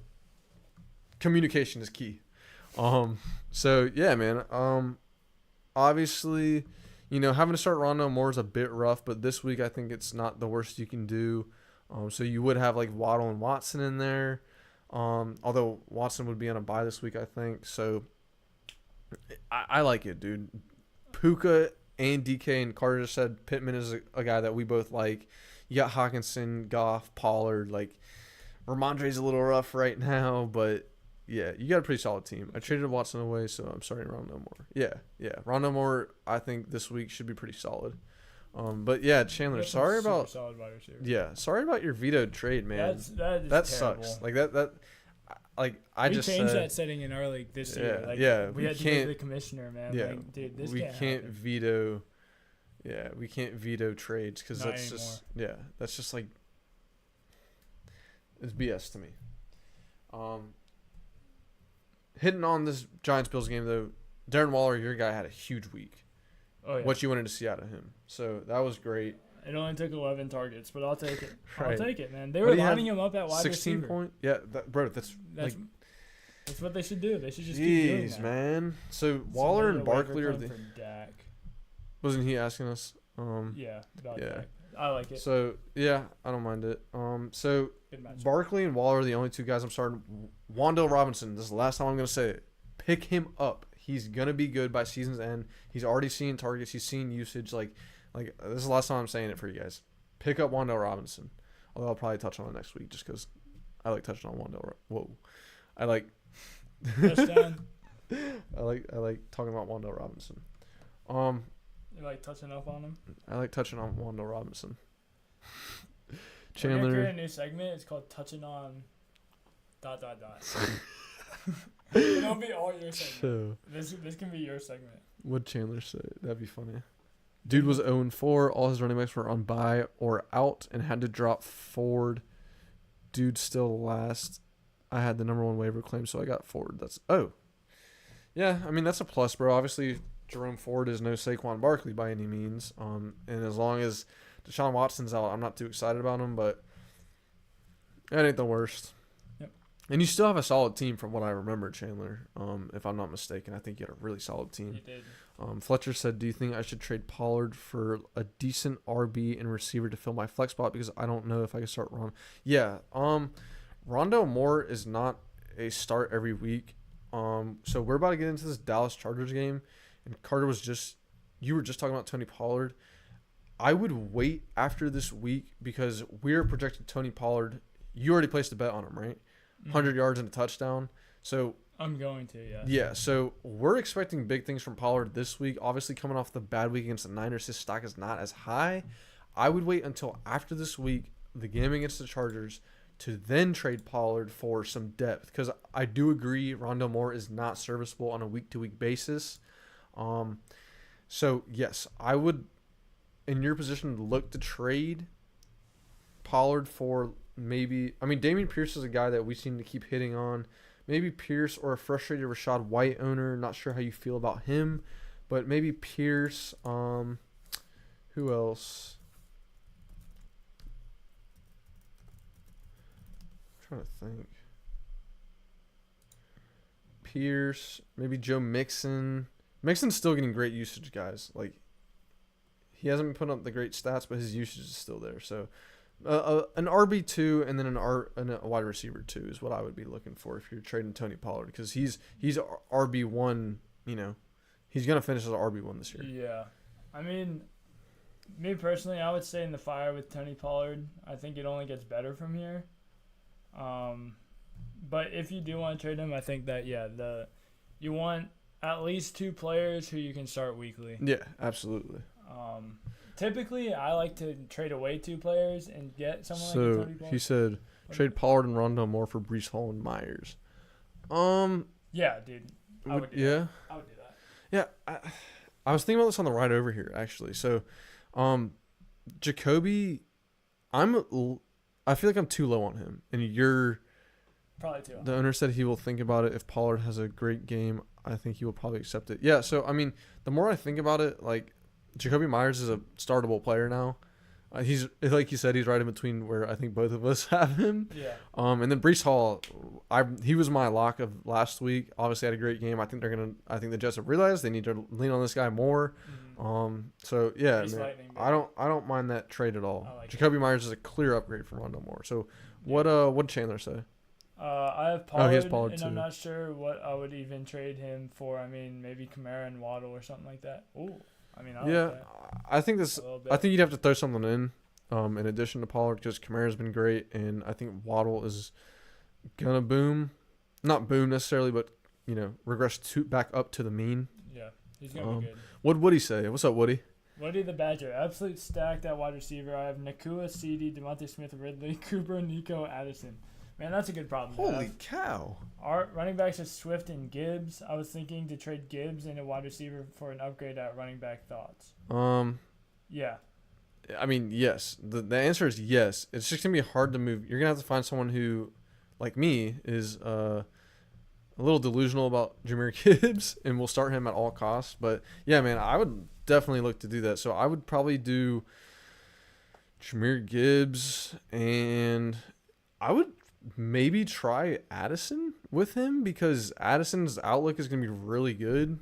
With Jefferson being on IR, or you could even go Gibbs and CD if you want to go for the moon. Yeah, dude, I would do something like that. Like I would trade because the way I see it, you have like almost 4 people that are high end wide receiver 2, low end wide receiver 1s in Nakua, CD. CD's probably even higher than that, but Nakua, Devontae Smith, Ridley, and then Amari Cooper. CD, even Nico, dude. All those guys are people that you can start every week. Addison's slotting up to that now with Jefferson out, bro. Yeah, I think you go ahead and trade Gibbs, and I would try with like Calvin Ridley or something. Yeah, and then go get like someone. Just go get a stud, like those guys. Yeah, like a dude. Yeah, even like Keenan Allen, like Tyreek Hill. Yeah, or like. No, well, he wants a running back. Oh, he does want a running back. So okay. I would go for rewind or something. Yeah. I mean, go get a stud running back. Yeah. So I would trade Gibbs and any one of those top receivers for a running back because you have obvious depth at receiver. Yeah, dude. You're thinking on the right track. So Fletch said the owner said okay. We already said that. I saw Jacoby Myers is wide receiver 22 on someone's rest of season rankings. Yeah, I think he's gonna finish as I think a low end wide receiver 2 is a solid valuation. I mean. That seems fair to me. Me personally, I think that is beyond fair. Like I think you could go up to like 18 maybe. 18. That's the exact number I was thinking.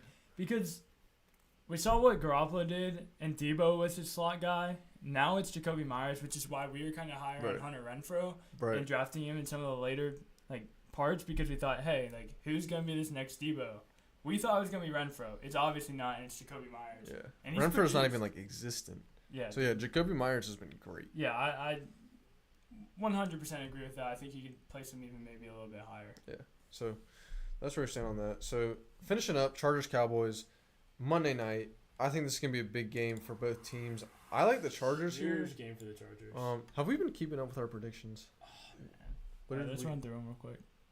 Where did we end at? Rams. Oh, okay. We're only... So Eagles Jets. I'm going Philly. Yeah, I'm going Philly too. I think Philly keeps up their dominance. It'd be hard to pick the Jets. Yeah, and then Bills Giants. I'm going Buffalo. Bills Giants. Yeah. Taking the Giants.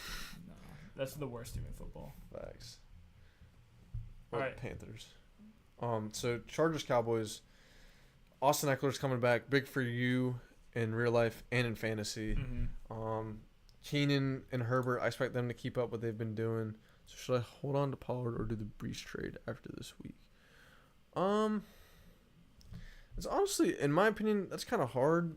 I do like you getting Jacoby Myers for your double flex, because then you say that his schedule gets better.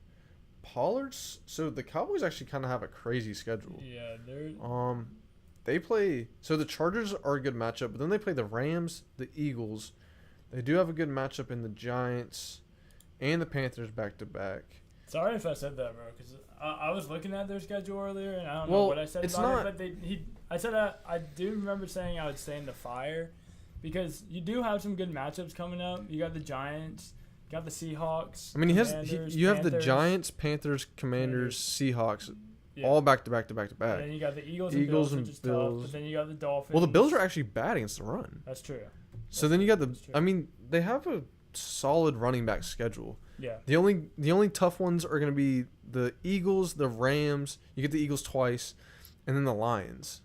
And then if the Redskins decide to show up in one of the 2 games. But their last game is against the Redskins, and that's week 18, so that doesn't even count. So I like Tony's schedule season long. Mm-hmm. So I don't mind you holding on to him. I would like you to upgrade your flex. If there's someone on the waivers, I would probably recommend them over Rondale, but I think Rondale Moore is a solid start this week. What Javier say? Thank you guys for the advice. Appreciate you guys taking the time to share your opinion and trading. Oh, no problem. Of course, bro. This is what we love to do. This is why we're here. This is why we're on live. Yeah, so. Thank you for watching and contributing. Thank you. Don't thank us. Thank you. Also, a tough matchup. It doesn't guarantee the player will bust. Yeah, I mean, the only thing that guarantees a player will bust if he doesn't play. I mean, right. And Tony, Derrick Henry have games right. Tony Pollard's also one of those guys that is almost matchup proof. Yeah. So if you're thinking still at the trade, dude, like I said, I like to be the guy that gets a Pollard in a trade as opposed to a guy that trades away a Pollard because you trade him away and he does well, you feel like an absolute idiot. Yeah, he was your number one pick, so you have a lot invested in this guy. Not that the draft matters now, but I'd roll with Pollard. More than I look at it, think about it. Just stay in the fire with Pollard. Yeah. What'd Gavin say? Welcome, Gavin. I have Herbert. I haven't seen you before. Kyren. This is Kyren Williams, but he believes the earth is flat. Aaron Jones. Because Kyren. Okay, moving on. He meant Kyren. Sorry, I have guys. Herbert, Kyren, Aaron Jones. Holy cow. Pollard, Kupp, Chase, Ayuk. Ingram. Ridley, Flowers, and Ford. I traded Saquon for Chase earlier and just traded Puka for Pollard. Holy cow. No problem, brother. Yeah, no problem, Fletch. Gavin, dude, you have a heck of a team. Kyren and Pollard, and then you have Kupp, Chase, Ayuk, Evan Ingram, and then you have Ridley, Flowers, and Ford. Yeah, bro. Gavin, your team is good, dude. Trade Saquon for Chase and Puka for Pollard. Yeah, nice. Yeah, bro. I mean, that's about as good as you can do. I don't really have anything else to say. Yeah, you have a great team. So Chandler said Amari, Terry, Ford, flex PPR, start Kittle or Komet. Kind of have a feeling Kittle has another 3-point game this week versus Cleveland. That D been amazing. Yeah. We want to start with. I'll start with the tight end discussion. So Komet has been hampered by injury this week, so keep an eye on that. I'm sure you already know, Chandler. Kittle obviously coming off a great week. He is a bit of a boomer bust guy. Komet plays the Vikings, which is a very friendly matchup in my opinion, and I think I'm kind of expecting for the Bears to keep rolling. That's a tough one. Cleveland does have a great defense. We touched on that earlier. I mean, where would you lean? You traded Josh Reynolds from Ayuk. Good job. I fleeced my coworker. Really did. Nice, Gavin. Hell of a player right there. Kittle or Komet? Where would you lean? Kittle. Really? To me, yeah.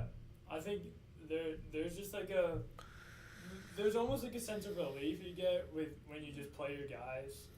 And if they don't do well, man, it sucks. We all go through it, and they have bad weeks. But I just don't. Let me check this. So Bears are playing. So Minnesota's number 19 versus the tight end. Okay, so you're checking that. Yeah. Kittle. Let me check West team. Kittle. Cleveland's number 10. Gosh, this could be a game where if Deshaun Watson doesn't play, I can see the Niners running away with it again. That's a tough one, bro. For some reason, something tells me to play Komet, just because Kittle's so boomer bust. I personally don't like having Kittle. I've never had him. He just always seems to be a really frustrating player. I can't say not to play Kittle though, just because he was really dominant, but that offense always seems to fluctuate in which receiver does well. Yeah. So, I lean Komet. Obviously, I think Carter leans the other way. I'm taking Kittle there, which probably doesn't help you. So, Komet was limited at practice due to a hamstring injury today, so just keep an eye on that. Komet has put up great back-to-back weeks though, so I don't mind Komet there. That's my choice. Carter's gonna lean Kittle. Yeah, I'm certain. What else we got in the chat? Okay. Oh, Chandler also said Amari, Terry, Ford at flex. If Deshaun Watson plays, I'm playing Amari all day. I like Amari. Yeah. If he doesn't, I guess Terry, because if PJ Walker's playing, I'm not starting Cooper or Jerome Ford. So I would go Terry. So it would be between Amari and Terry. I'm not as high on Ford as most people are. I just think that backfield share has been really, really scary. Not what we thought it was going to be with Jerome Ford. So that's just my thoughts. Yeah, I agree. So Gavin said, yeah, the trade for Ayuk, and then you said I also traded Higgins for Aaron Jones before he got hurt because I got Chase. That's a good trade too. You needed that balance, so I don't blame you there. Michael Thomas or KJ Osborne and Ertz or Ferguson, full PPR. Michael Thomas or KJ Osborne. Wide receiver, 1 tight end. Okay, so 1 wide receiver, 1 tight end. So Thomas goes against Houston. KJ goes against the Bears. I'm rolling with KJ against the Bears. I like KJ. If Olave doesn't play, though, Michael Thomas is a smash play, in my opinion. Yeah, so this is contingent a little bit on Olave. All right. Thanks, fellas, as always. Of course, Chandler, bro. Love having you on here. Yeah, have a good one, bro. Michael Thomas or KJ Osborne and Ertz or Ferguson. So Ertz plays the Rams. They are terrible against the tight end. Are they? Yeah. Well, that's why we saw Goddard go crazy. Goddard went absolutely nuts. How are the Chargers against? Anything were bad. So the Chargers are you're actually 13th against the tight end. And then Ertz is. So the Rams are 28th against tight end. I would lean Ertz. Ertz has been getting it done week in and week out. We do really like Ferguson too, though. So I would go Ertz. I think he's just more consistent. But Ferguson, we know that tight end spot gets points, and I think that's going to be a high-scoring affair. So yeah. Dallas kind of uses the tight end. Yeah, it doesn't really give you. I mean, that's obviously kind of not a great answer for you, but if you want, maybe I'd lean Ferguson just because ceiling is higher to me than Ertz. Okay. In a matchup like that, ceiling for sure. Ferguson is a bit higher. Ertz definitely has the floor though. Yeah, I'm. If you want a solid answer, I'm going Ertz and KJ Osborne. Michael Thomas if Chris Olave is out. Yeah, so all I would do is switch that to Ferguson. I say Ferguson, Osborne, and as Carter said, if Olave's out, Michael Thomas is a smash play because he's been good through the season. Nothing crazy, but let's see. I mean, he's hovered around between 10 and 12 points week in and week out. Had 9 against Tampa Bay. Houston is number 4 against receivers though. So just something to keep an eye on. The Bears are terrible against everything. Yeah, so I would definitely go KJ Osborne in a vacuum. Okay. Where are you going with Chargers Dallas? Do we even talk about the players? I mean, I think everyone in this game you're kind of starting. Yeah, absolutely. I don't even mind Ferguson, as you just mentioned. Yes. Like, I think he is a playable player. Donald Parham is an interesting play. I don't mind it. I think that's a sneaky little play right there. He's due. We haven't heard his name in like 2 weeks. So. Yeah, he hasn't gotten a touchdown in a while. I mean, we did have a bye week, but it still counts. Still counts, baby. I really don't mind Donald Parham. I think that Eckler gets at least 7. I think Eckler's gonna snap. He's gonna get at least 7 receptions this week because he hasn't seen the field since what, week 2? Week 1. Oh yeah, he's gonna snap. Dude, he's gonna go crazy. He's gonna snap. He's gonna go crazy. So I like both running backs here. I like both stud receivers. I like Ferguson. I like both quarterbacks. So like that. What about but we got like Josh Palmer. I think that's Josh Palmer's a start. Josh Palmer's a start in my opinion. Okay. Yeah, I think he's a start season long. Quentin in all Johnston. honesty. No. I'm sure some people are pretty hyped about getting him into your lineup, which I would understand. You're waiting. You have to wait. But yeah, patience, guys, patience.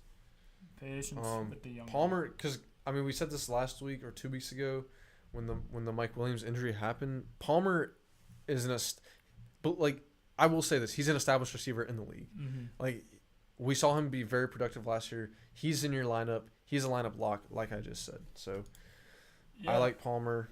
Keenan Allen, obviously. So I think Michael Gallup's a sneaky play in this game. Yeah. I mean, Chargers just give up so many. High scoring affair like we're predicting too. So yeah. Brandon Cooks has been disappointing. Yeah. Unfortunately. What do you think about him? I mean, he's just on your bench right now. Would you flex him? No. No. No, not until he proves me something. Okay. I wouldn't mind flexing him in a crunch, in a good matchup, but if you could stay away from him, I'll just stick with what I just said. I think if you're in a crunch, you could definitely flex him, but could be the Brandon Cooks game, huh? No, as I was gonna say though, it's risky. Yeah. Like it's a risky play, for sure. All right. What's your pick, Homer? I have to go every time first. Well, this is your game. This is my game. Don't look at the play. I'm calling on the knowledge. If you guys, he's staring directly at a 5x3 Chargers flag right now. Pondering. I'm gonna go with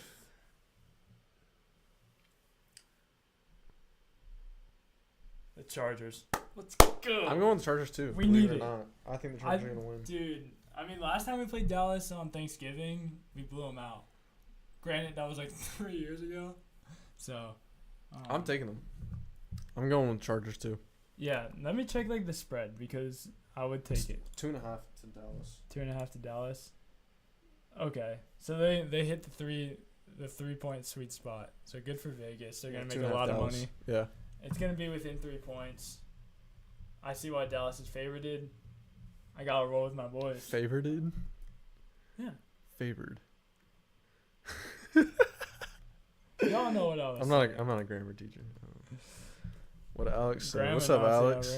Thoughts on targets to trade a package of Addison and McLaughlin to get an upgrade at wide receiver? It's gonna be interesting where your league mates value Jordan Addison. That's my first thing with this. Let me look through some receivers, see what comes to my mind. Okay. I keep thinking like Waddle, but I would probably have I would have Addison over Waddle right now. So someone like Nico Collins. You'd have Addison over Waddle? Right now. Yeah, with considering the workload that Addison's about to get. Okay. Maybe Ayuk. Trade for Ayuk.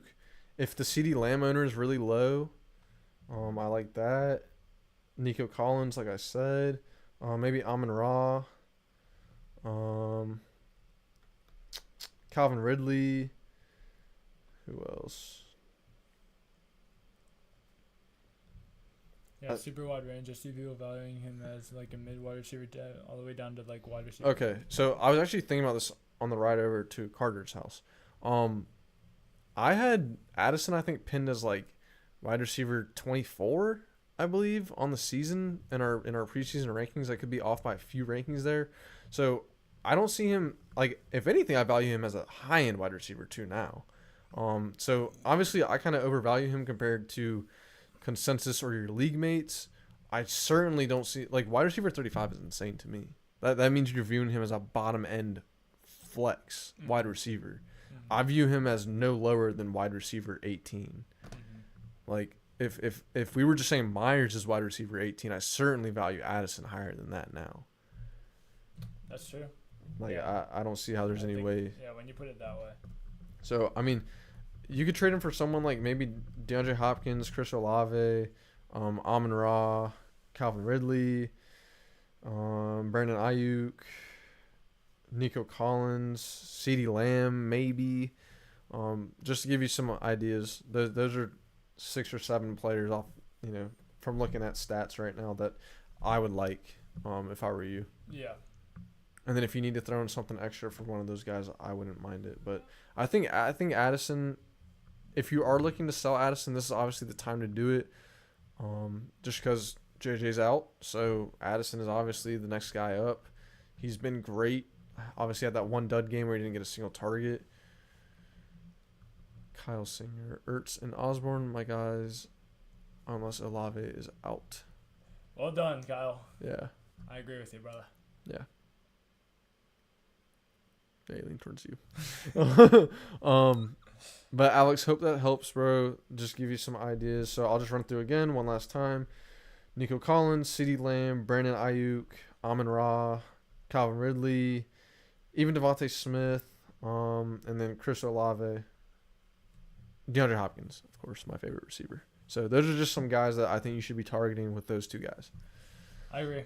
I think those are some good targets. And see who the wide receiver 2 on the Justin Jefferson team is, because obviously he's looking for a receiver right now. So maybe you can trade for his guy and give him the top Minnesota receiver. Sure. I don't know if that makes sense, but yeah. So that's just some guys for you. Hope that answers that question. Cool, guys.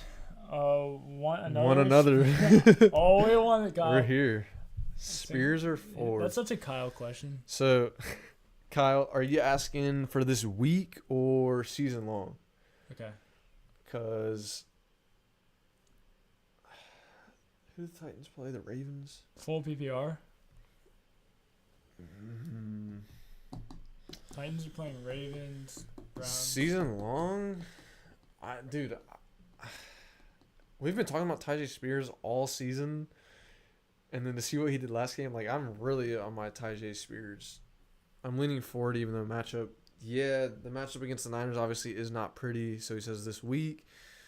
Spears doesn't have a pretty matchup really against the Ravens.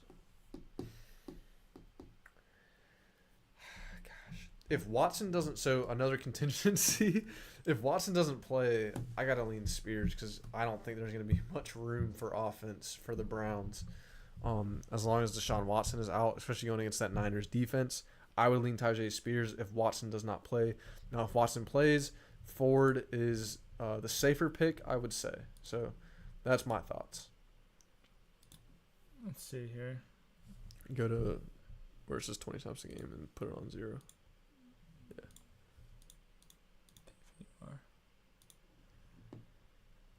All right, so 39 to Kareem Hunt's 14, so 51% snap share. So Jerome Ford, basically the same exact snap share right now, right around 50%. I think this is going to be a negative game script for the Titans. So I would lean Tyjae Spears just because he seems to benefit from those negative game scripts. Right. I just want to say, like, PPR as well. He's the PPR option in that back. Looking at it right now, his utilization per snaps, Jerome Ford is 40%. Every other running back on the Browns roster is higher. His touch per snaps is the lowest out of them. He does have a 10% target share, which is solid. His rush share is obviously 38%, which is not huge. Let's compare that to Tyjae. So Tyjae, we're looking at it now for you. So touches per snaps 38.5. So his touches per snap is only 27. Utilization's 30. His target share is 13. Rush share is only 21. So obviously, Ford has gotten more work on a per snap basis, which is what you like. That's a tough one, man. Our last one, and Kyle does this to us. Thanks, Kyle. I mean, dude, like, I'd probably lean. We said earlier, like, I neglect to talk about Derrick Henry, so, like, I don't even know anything about Tyjae. So, Kyle, I'll give you my final answer. Like I said, if Watson plays, I'm cool with Ford. I think that's the safer pick overall. If Watson's not playing, I would lean Tyjae. Yeah. I think Tyjae is much more talented than Jerome Ford is. For sure. So I like Tyjae season long also, just to give you that answer. I agree with that. Yeah, so completely. Alex says, honestly, my league mates may not want to trade with me after the trade I just made today. Traded Gibbs, Hollywood, and Gibbs, Hollywood, Jeff Wilson for Bijan, Dulcich, and Sky. Wasn't starting Gibbs or Wilson. So yeah, you got Bijan, and then I'm assuming, did Alex send us his team? I mean, he just got Bijan, dude. So yeah, you got Bijan. Yeah. Traded Gibbs. Oh man, I like Hollywood, so hate to see him. Did give him a little much, but Bijan is running back 1 potential. Yeah. So basically Gibbs and Hollywood, because Jeff Wilson was a pickup off the waiver wire for Bijan. I like it. Wasn't starting Gibbs or Wilson either, so that's awesome. What else? Like, tell your league mates to suck it up, though. Don't keep trading to you. All right, boys and ladies, if there's any ladies watching. Oh, there are ladies.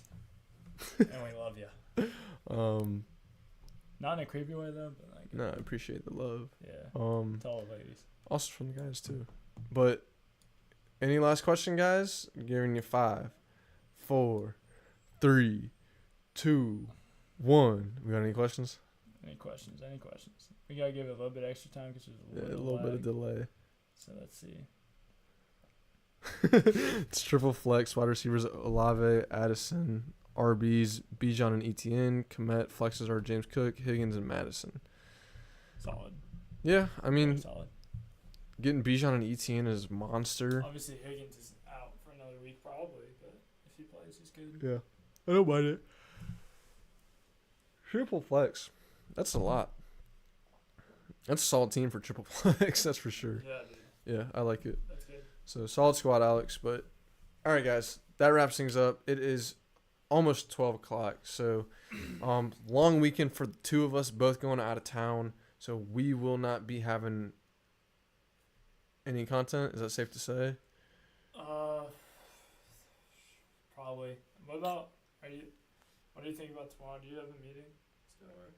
I got school, and then I'm leaving straight after school. Okay. So, yeah, probably not too much content. I will most likely put out a sleepers, busts, and locks video. That's kind of our favorite video and the one that gets the most views. So I'll probably do that tomorrow at some point. Put that out Friday. I'll send you my stuff. Or Saturday morning. Yeah, just send me whatever. This is the behind the scenes of the pod. Yeah, but I think you can expect one more video. Probably no pre-game video. I'll be doing stuff. So life gets in the way, guys, but next week I will say we should be back in full motion. Tuesday, Wednesday, Friday. Hopefully, I want to try and get a Saturday thing. Yeah, see how that works for that'd be good. The audience. Yeah, sorry for the wonky week, guys. Yeah, just life, guys. It just happens. Prior obligations, stuff like that. But hope y'all are well. Thank you guys for tuning in. Yep. Appreciate the love. Appreciate the interaction. Always appreciate the interaction. Always, guys. Thank you so much for watching. Smitty, 2 wide receivers to start. Ayuk, DK, Collins. So Collins goes against New Orleans. DK is against Cincy. Ayuk is against Cleveland. Something tells me to just odd man out as Ayuk, but Ayuk's been a beast. I think the one guy you obviously starting here is DK. I think DK is a no-brainer. Really? I was thinking Ayuk and Collins. It does seem like to date, yeah, DK is a no-brainer. Also, one thing is check up on DK because he's missing practice because of a rib injury right now. Mm-hmm. So he did play through that 2 weeks ago, and he's coming off the bye. You'd think he's okay. It's just maintenance. Mm-hmm. Collins probably has the tough. Well, Ayuk has the toughest matchup because Cleveland's defense has been great. I'm not too worried. But yeah, that doesn't really worry me. I would say I don't mind Ayuk. So Smitty, I'll say this: I have both Ayuk and Collins. I also have Puka. I'm starting them 3.